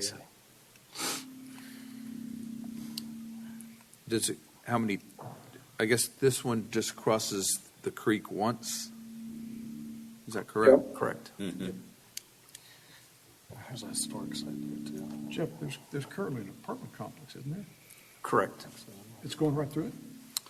It looks like the way it's drawn here, it looks like it cuts Okay. through whoever drew it. That's not likely to happen. No, I don't think it'll go through. I think there is a route to There's a go way you that's can go not around it. the apartment complex. Is that correct, Jeff? We believe so. I would leave it in. That's my Yeah. It does look like even to the west of those apartments, there's a cluster of little buildings and small properties right there. You can get around. Yeah. That are probably beautiful properties right on the river, or on the creek. And so, anyway, just something to be That's a good point. Yeah, cautious an ultimate about. recommendation, if the committee so chose, would be to connect 87 Business to Honeybee Lane, period, full stop, without putting a route on a map. Let somebody else make sense of it. If the committee sees a need to do that connection, we don't have to commit to a line on a map. But a lot of them do. And we promised we wouldn't if we didn't speak to the homeowners.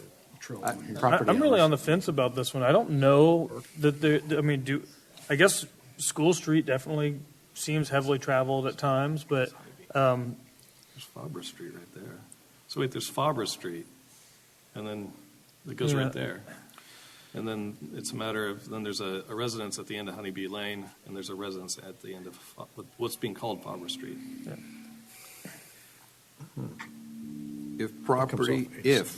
If property develops north of Johns Road, they'd be coming to School South.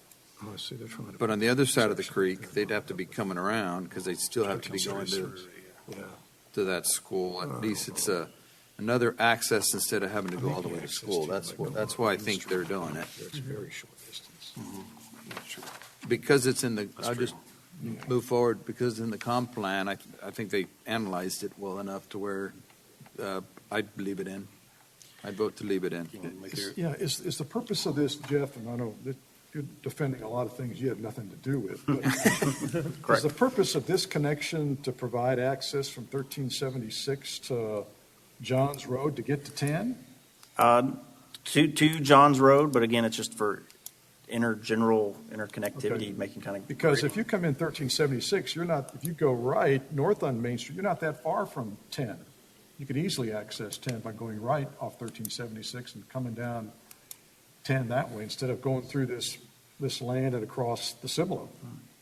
I will say that area up 1376 and planning units 48 and 52 look like they're going to acquire somewhere like 360 new residences in the next decade.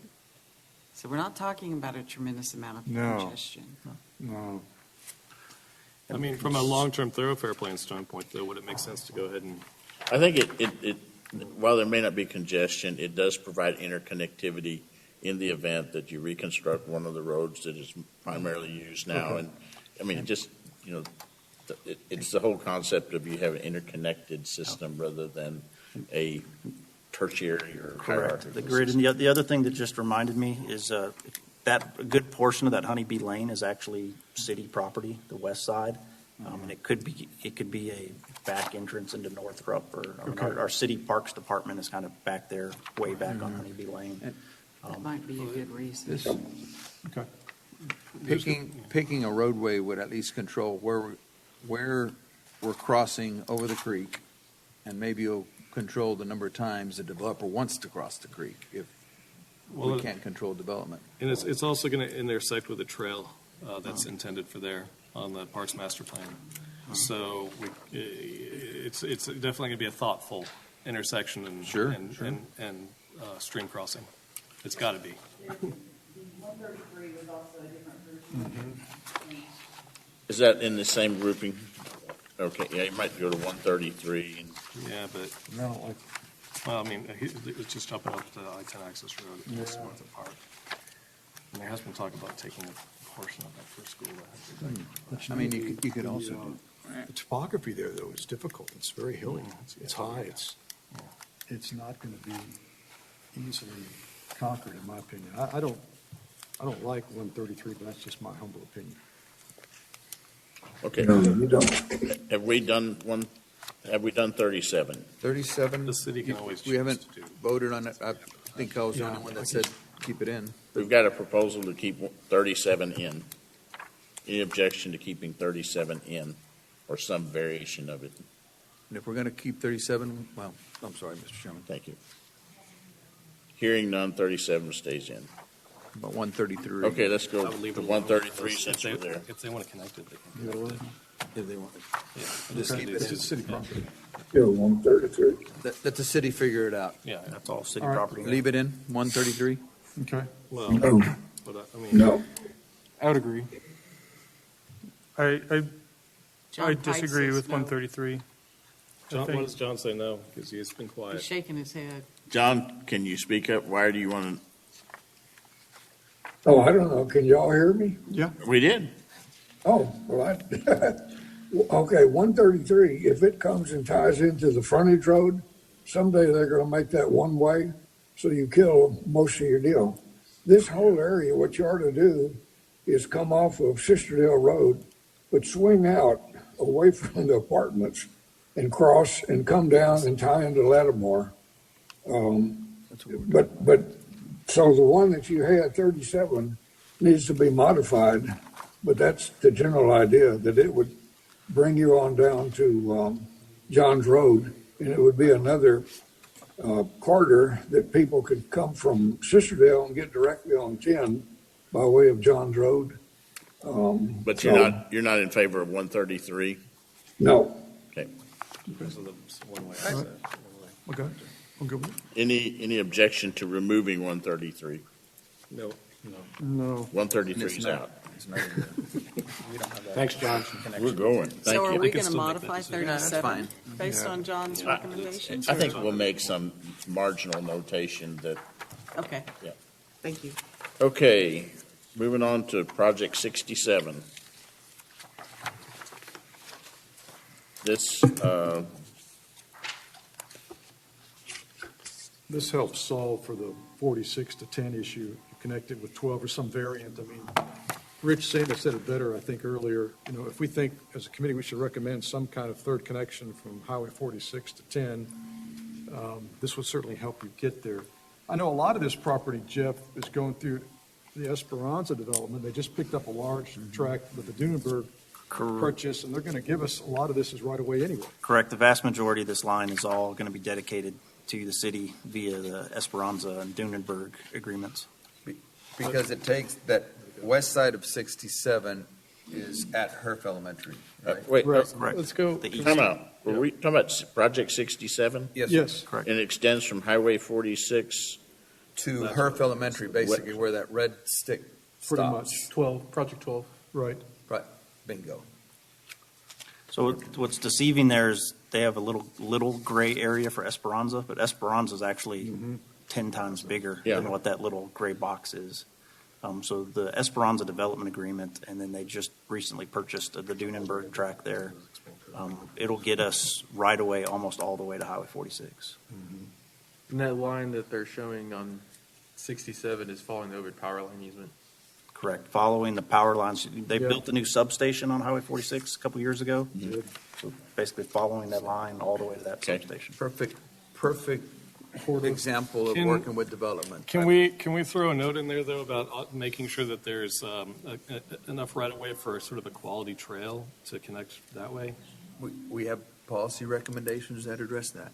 Okay, I just want to make sure that's. I mean, I would like to, I'm not saying no, but I just want to make sure. Well, that's a good comment, needs to be expressed, I think. We Just don't want to make sure it forget doesn't that- get lost in that shelf. Again, we're looking for multimodal. That's right. That's right. Transportation, not just vehicles, but. And there's an foot elementary traffic, school over there. Bicycle traffic, there is. Yeah, so that's why I think when we make it'll be a collector road, but what we make our definition or recommendations for what should be on a collector road, that would be a perfect example. A collector road will have X feet sidewalks. So 67 is in, I have- subject to further I clarification. have comments I would like to add before we agree to that. First of all, the land ownership of Esperanza is sort of a horseshoe shape with a bunch of properties sort of in the middle of that are not owned by Esperanza. And this road would cut right through all those properties. So I want to be clear to everybody that there's like 5 or 6 or 7 different little houses right there that are set back from 46, and this road would basically cut right in front of all those houses. So you said the vast majority of it's Esperanza. Yeah, What? I didn't say the entire distance. Okay, I so said, let's get clear on that then. yeah, so I thought I was, but yeah. Good No, you're point. right. I mean, Yeah. there's a small gap of a mile or so where you could still follow property lines, though, Jonah. You wouldn't have to bisect properties. You could follow the property lines to get to the Esperanza right away, to get over to Perth Well, Elementary. first of all, most of those properties have easements that connect them to 46, right? So they all do go down to 46. There are a lot of these little dog leg shaped properties. So it would be cutting those properties in half because. Well, if it goes along the property lines but impacts their easement, they're going to have access to a public road now a lot sooner than before. Sure. So I don't think they're going to object on that grounds. We don't want to try to bisect anybody's property if we can avoid it. Right, and I would agree with that. And similar to 12, I mean, we're not saying go exactly how the red line is make it work Right. Well, the best to everybody's advantage. Same with 67, I would vote to keep this one in. Yeah, so then my other thought on that, though, is that there is Esperanza Boulevard that is going to go straight up through and then connect there. So this would just be adding another road that duplicates the effort, or that duplicates the service that Esperanza Boulevard is providing. But it can cut over to Adler with 12. Which could take pressure off of River Road, Esser, and Hurt. Correct. I'm sorry. That's the problem we're trying to solve for, long-term. Yes. I'm sorry, how does that, so Esperanza Boulevard cuts up and then curves over and would connect to Adler, all that same stuff. So I'm just not sure I'm understanding how this solves a different problem. Esperanza comes up towards, goes right by Herf Elementary. Right. 12 is coming from the west to Herf, going along the south side of Herf. And this one, I understand, would be cutting into 12, correct? So that's where Yeah. it would tee They would at both- Esperanza. Yeah. Which Esperanza also connects to. Yes. Right. All right, so where are we, guys? Leaving it in. Any objection to leaving 67 in? Qualifications? I don't want to object yet. I do have one more comment. What this would do is basically make it so that if you're traveling on that east-west corridor and you're headed east out on 46, it would basically make it a little bit faster so you didn't have to go down on Esperanza to connect to 46.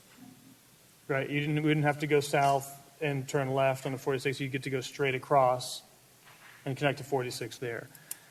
To me, I don't see the added value of being significant there, and so I guess I'll object to it. Joni, if you take some combination of 67 and some combination of 12, you've got another route from East 46 to I-10, Mhm. going through Adler, up Main, getting there. You take pressure off of Beautiful. Esser, River Road, and Herf down there where it says Texas 46.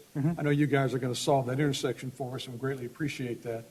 But that intersection probably can't handle all the capacity of the growth that's going on between Esser and really all the way into Braunfels on 46. Now, we don't care about Comal County's problems. We're trying to solve Kendall County's problems.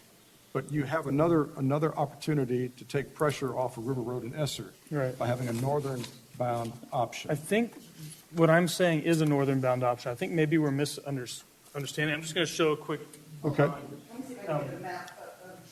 So I was thinking like that already is a north option right here. That takes pressure off of there. So then what does that add?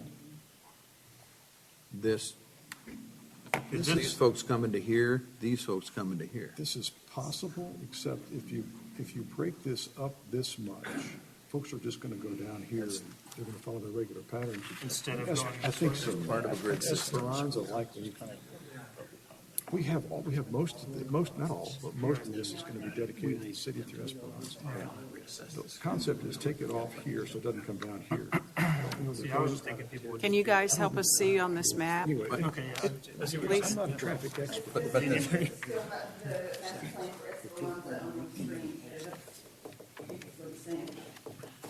So Can I the bottom- comment right quick? Yes. Mr. Kite. Yes, Well, I was John? going to comment. Looking at 12 and 67 together, what that creates is a east-west route Yes. that unloads 46 and Esser Road and Herf Road and all that. It looks like those two should go together. That's what we're saying, yeah. That's what we're saying. Gary? Trying to mind's eye this. On the east end of the number 12 project, where it comes into Esther, if I remember the street alignment, is it theoretical you jog over to Adler and then take Adler up to Main Street? Is that part of the component? Right, and on to I-10 if you want to get on I-10 West. Yeah. In other words, you would have a new east-west connector north of the downtown area that would unload a lot of the River Road and 46 and the intersections that are there. Now, without Yes. seeing the mobility plan or the master plan for the city, is that all lined up, Jeff? Yes. I was interested in that. We agree, well, some of us agree. So Mr. Kite, on- not all. On the exhibit that's up now, kind of this red, this east-west, left-right red line is what we're talking about. Bingo, yeah. To continue following that, to my left, that'll eventually go to Main Street Correct, to 5 points, yeah. and through the, It's not a straight shot no, but without acquiring somebody's land. There is a jog there on Esser to the right, and then up, I don't know, 100 feet to take a left. And it does come up right next to the high school.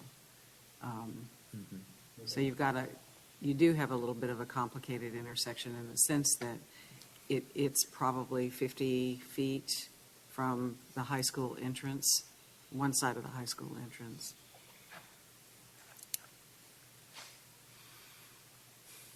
To what? I don't follow. If you're taking this road all the way over to Adler, so it intersects right at the edge of Bentwood. There's one street, and then on the 2 streets over, which are not even a street over. It's a property depth distance, and then you have the entrance to the high school. Oh, the high school entrance doesn't line up, is what you're saying. Well, I'm just saying, this drawing shows Adler Road going straight over to. Yeah, Adler turns into the red line. Heads easterly. Yeah, it doesn't dogleg. Adler just keeps And going we're treating straight. that one right, but section separately. it doesn't dogleg if you take property. Yes, It doglegs now if you run along the property line. yes. Yeah, which is raised as a possibility earlier, instead of going right through people's property to just follow the property line, like it's been suggested for others. No. Then you got a dogleg. And the city's drawn it this way because it follows the LCRA high towers, the LCRA electric transmission line to try to put as much of the road in the existing LCRA easement. Right. It would not be 50 feet, Bitsy, I'm sorry. The first entrance, let's say Greyhound even, from Greyhound to Adler is probably 200 subdivisions long, two subdivisions long. I'll tell you how many feet in just a second. You're looking at the primary entrance off of Blanco Road? I'm looking at No, he's looking at off Verde High Bishop. School. That would be on the south side of Bernie High School. Look to the north side. I'm trying to measure from Greyhound Lane, which is on the north side. Look at Deer Creek to the north side entrance of Bernie. Deer Creek. Okay. Hypothetically, there's that North talk side about entrance. So is your comment for 67 or opposed to 67? Okay. Or either one? From here to here, how much is that? These are 50-foot lots, one.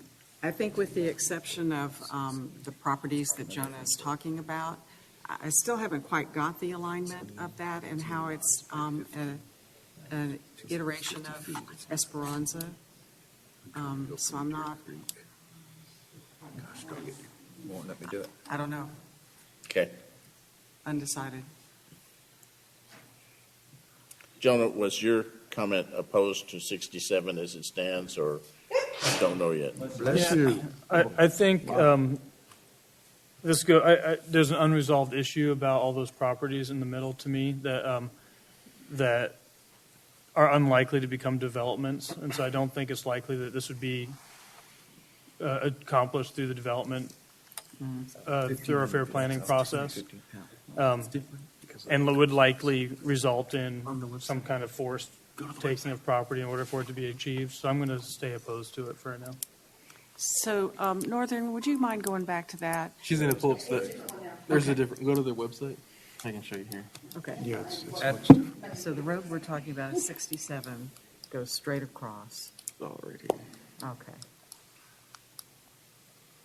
And the parcels that Jonah was talking about, they're fairly large. And it's hard to see, but there's big parcels back here, and there's big parcels up here, and the ones to the back are flat plot. It's to get to 246, which is there. So there's no connection there currently? No, And then this is Esperanza Road? correct. And then this is the Ritterman tract.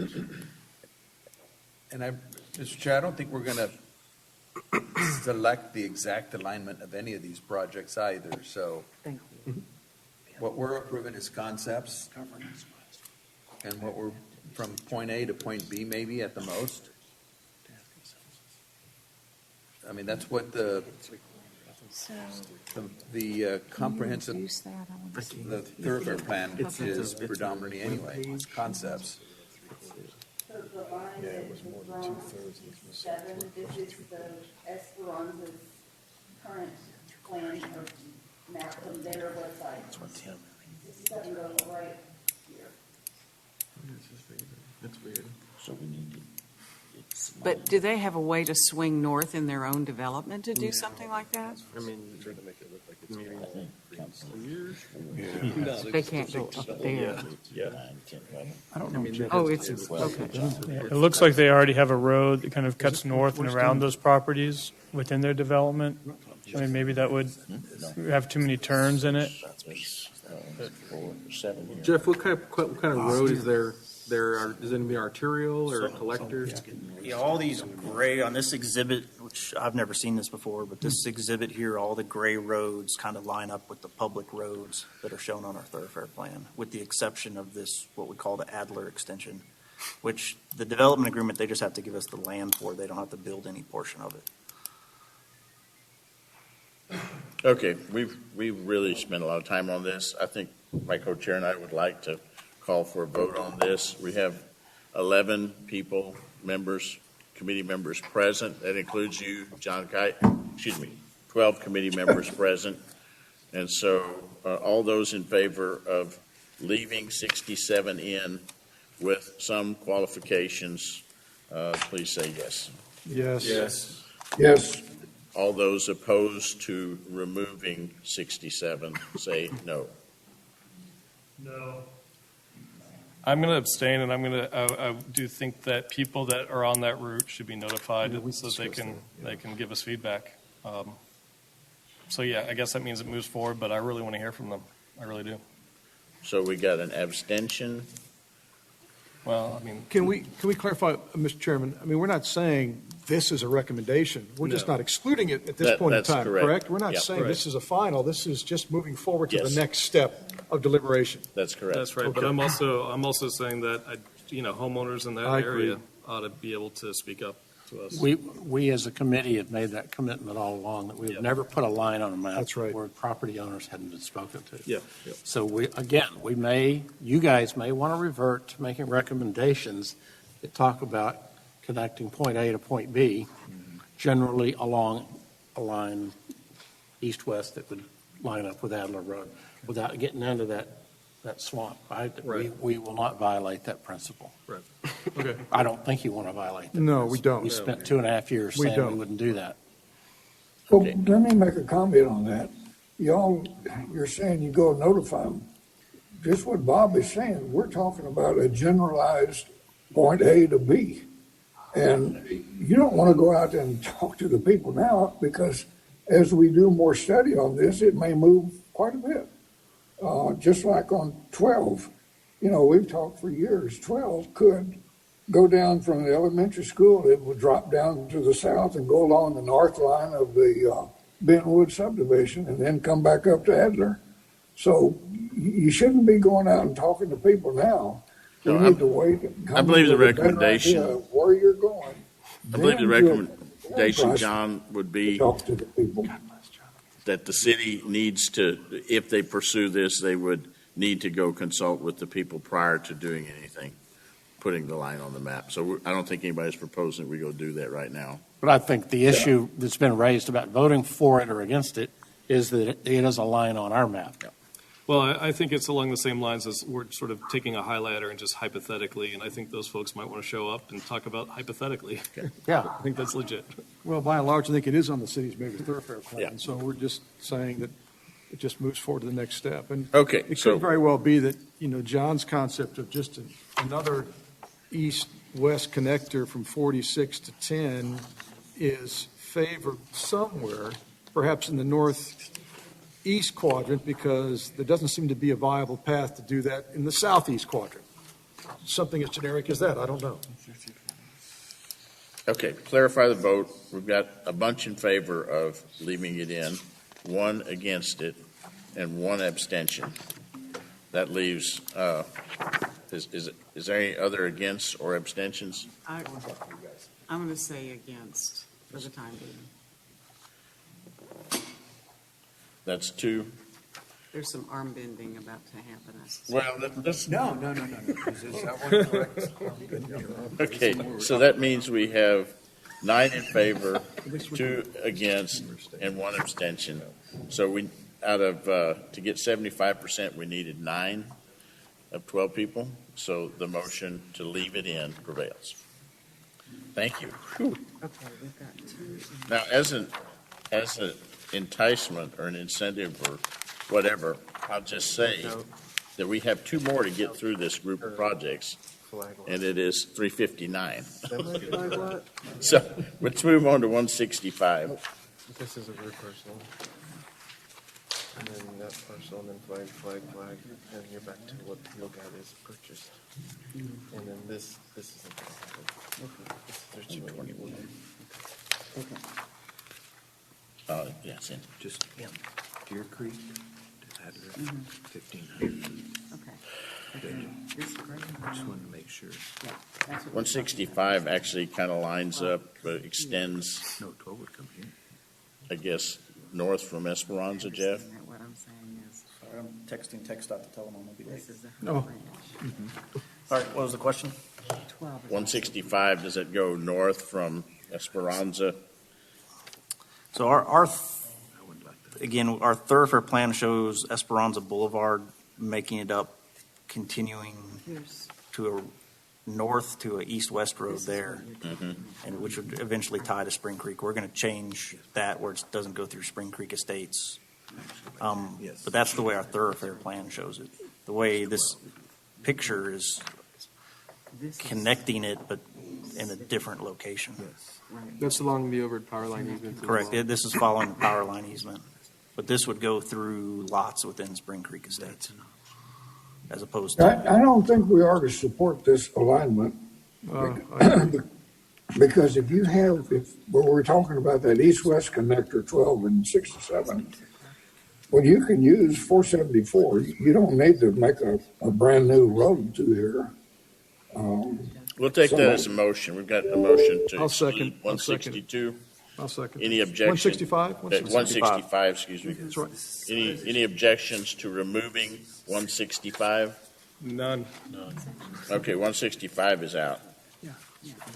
Okay, 166.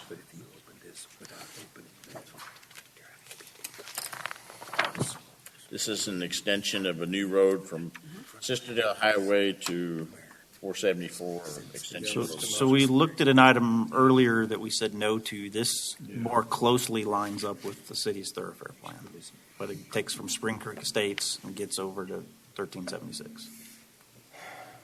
And I'm just curious, again, that's not your plan, Correct. but what is this trying to solve for other than connectivity between 1376 and 474? Just trying to establish a better grid system of east-west and north-south collectors, so everything's more interconnected better. I think it would likely ultimately provide some relief for Adler Yes. as well. Again, I'm going to be a broken record here. Through development agreements and development of property, I think this was a road that, if subdivisions went there and we didn't have a road here, that would be silly. And didn't cut through residential roads already. Right. And it doesn't look like it does. Yeah, it looks like it's drawn along property line as well. Say it again? It looks like it's drawn along property lines. Yes. John's chiming in. Recommend leave it in. John, did you have something you wanted to say? Well, I was going to say, this alignment here only hits maybe one or two houses, and it ties into 474.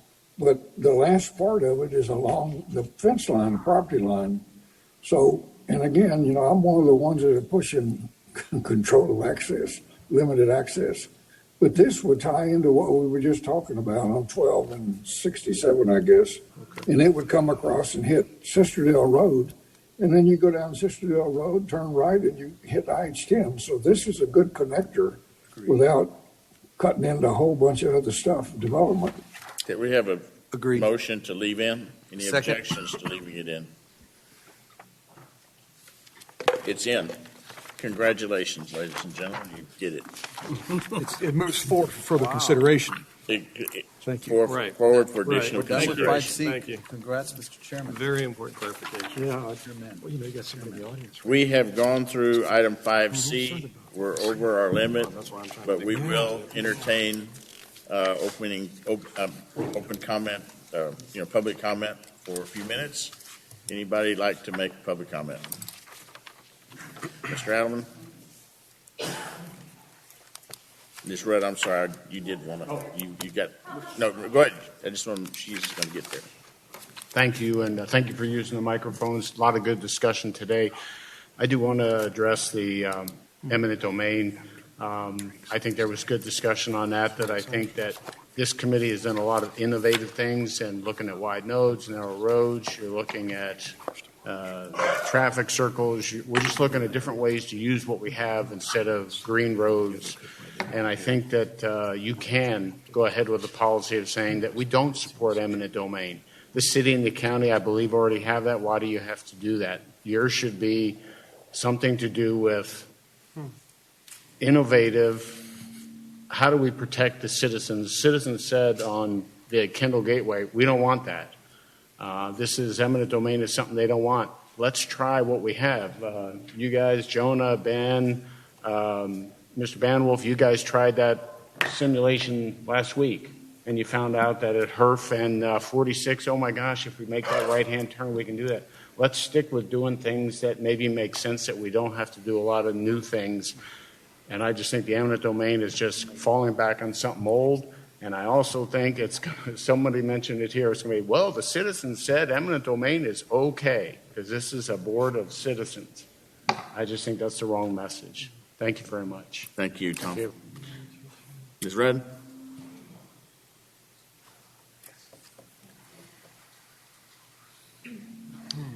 Yes, thank you. The material that's on the screens, will we be able to get access to it? I looked on your website for a few days. I haven't been able to find it. I can tell you, these are only look like this for right now. Okay, that's fine. This is- I'll get with you later. Okay, and this I is don't- directly connected to my database, and so as soon as I change something, it changes. Okay.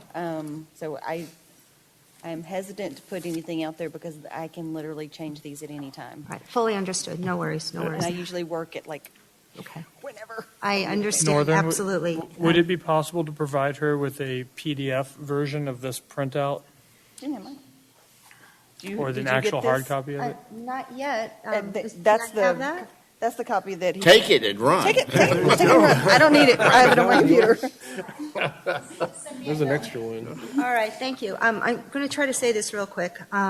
Going back to my introduction again, trying to help.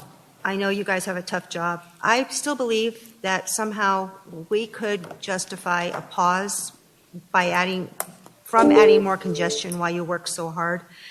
I started to talk about wastewater. Okay, there was a mention of public health, safety, or welfare being an issue before we could even suggest a moratorium. We have wastewater issues. If you look closely at the science, the Bernie wastewater treatment plants are only equipped to handle bacteria and nutrients, nitrogen, phosphorus, and some other things.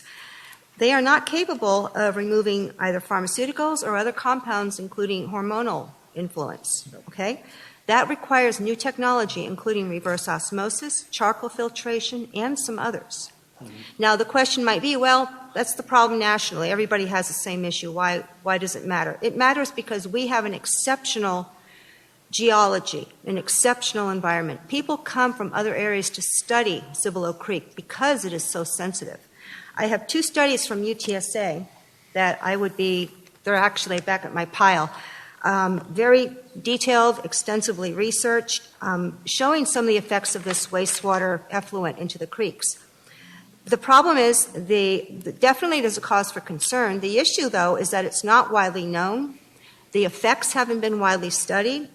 All we know is that there's risk. We already know possible developmental issues, immunological, neurological, affecting fish, wildlife. They've even shown examples where bass are having bisexual characteristics between male and female, just from the effluent and the discharge into the creeks. Also, these levels are unpredictable. You can measure them and say, okay, we're under a certain level. If you can measure them, they're not routinely measured.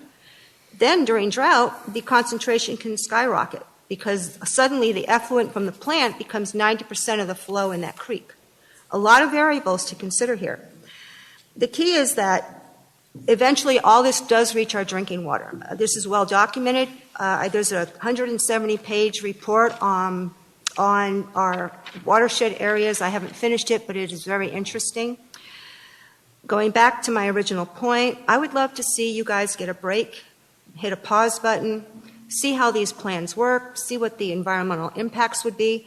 Dripping Springs used their wastewater issue as the reason for their moratorium.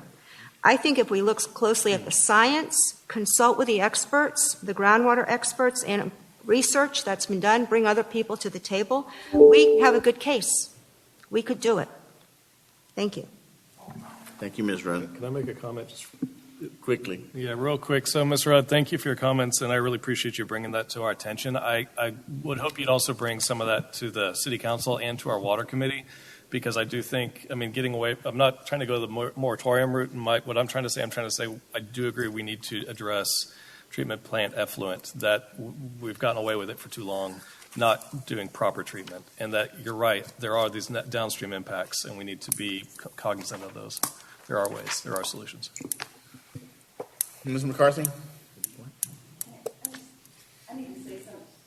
Before anyone leaves with the printouts, I just want to make sure that you understand the printouts that we handed out today, that is a snapshot into our database. So it can change literally 5 minutes and depending on how much caffeine I've had. So please just, if you have a question about any of the printouts, please let me know. Ready? Wanda McCarthy. I want to thank Jonah, Ben, and Betsy for sharing your continuing concerns, holding the line, and continuing to hold your view of what is the right choices for our community and not the choices that are in the best interest of the city of Bernie and not the direct financial benefit of developers and not for the appeasement of TxDOT modeling. As a side note to conversations you've had today about providing roadway improvements to relieve congestion, I live on Ammon. Ammon keeps coming up for improvements, connect. There is no congestion on Ammon. The only issue of Ammon being brought up is to help with current and future high-density developments that don't want to handle a problem that they have created. Y'all have spent a long time today dealing with development of Esperanza, their future development of Esperanza, and how to get them out to I-10. Point in case. Another point is there has been a repeated comment. Mr. Vanderwolf brought it up earlier and restated that a raised roadbed would be a great viable option so as not to displace wildlife and property owners as opposed to greenfield roads. And Mr. Vanderwolf, being a representative of the city, is pushing for everything on the city and TxDOT mapping. But for the record, I've worked really hard and long for the ownership and quiet enjoyment of my property. In inquiring and moving here and living here, I didn't ask for any government subsidy for what I have. I didn't ask for my neighbors to be displaced or give up their private and quiet enjoyment so I could have mine. And for the record, I absolutely do not envision have worked so hard and being subjected to now living under a bridge. You can paint all day long in various pretty colors that a raised bypass system over these sensitive areas is going to be a great compromise in taking people's lands, but don't kid yourself. It is no better than the actual taking of my land for a surface street. Not to mention that you still haven't addressed the desecration of our natural resources and the problem that you're going to create with our water. I don't want to live under a bridge. Thank you. Thank you, Ms. McCarthy. Can I make a response? I mean, Ms. McCarthy, thank you for your comments. Very much appreciate them. And if you attend my P&Z meetings, you always know I value public comment and public input immensely. While I said it was a viable option to mitigate, I never said it was a great option. I did say it was a last resort option. Thank you. Any other comments from the public today? Again, we appreciate you being here. We'll meet again in 2 weeks. And we will continue with this same agenda. I think we've got a couple more meetings to go. I'd ask you also to review your schedule and see what's left to do on that. And if you have committed to writing some part of the report with either yourself or with others, please attend to that business as well. We're adjourned. Thanks.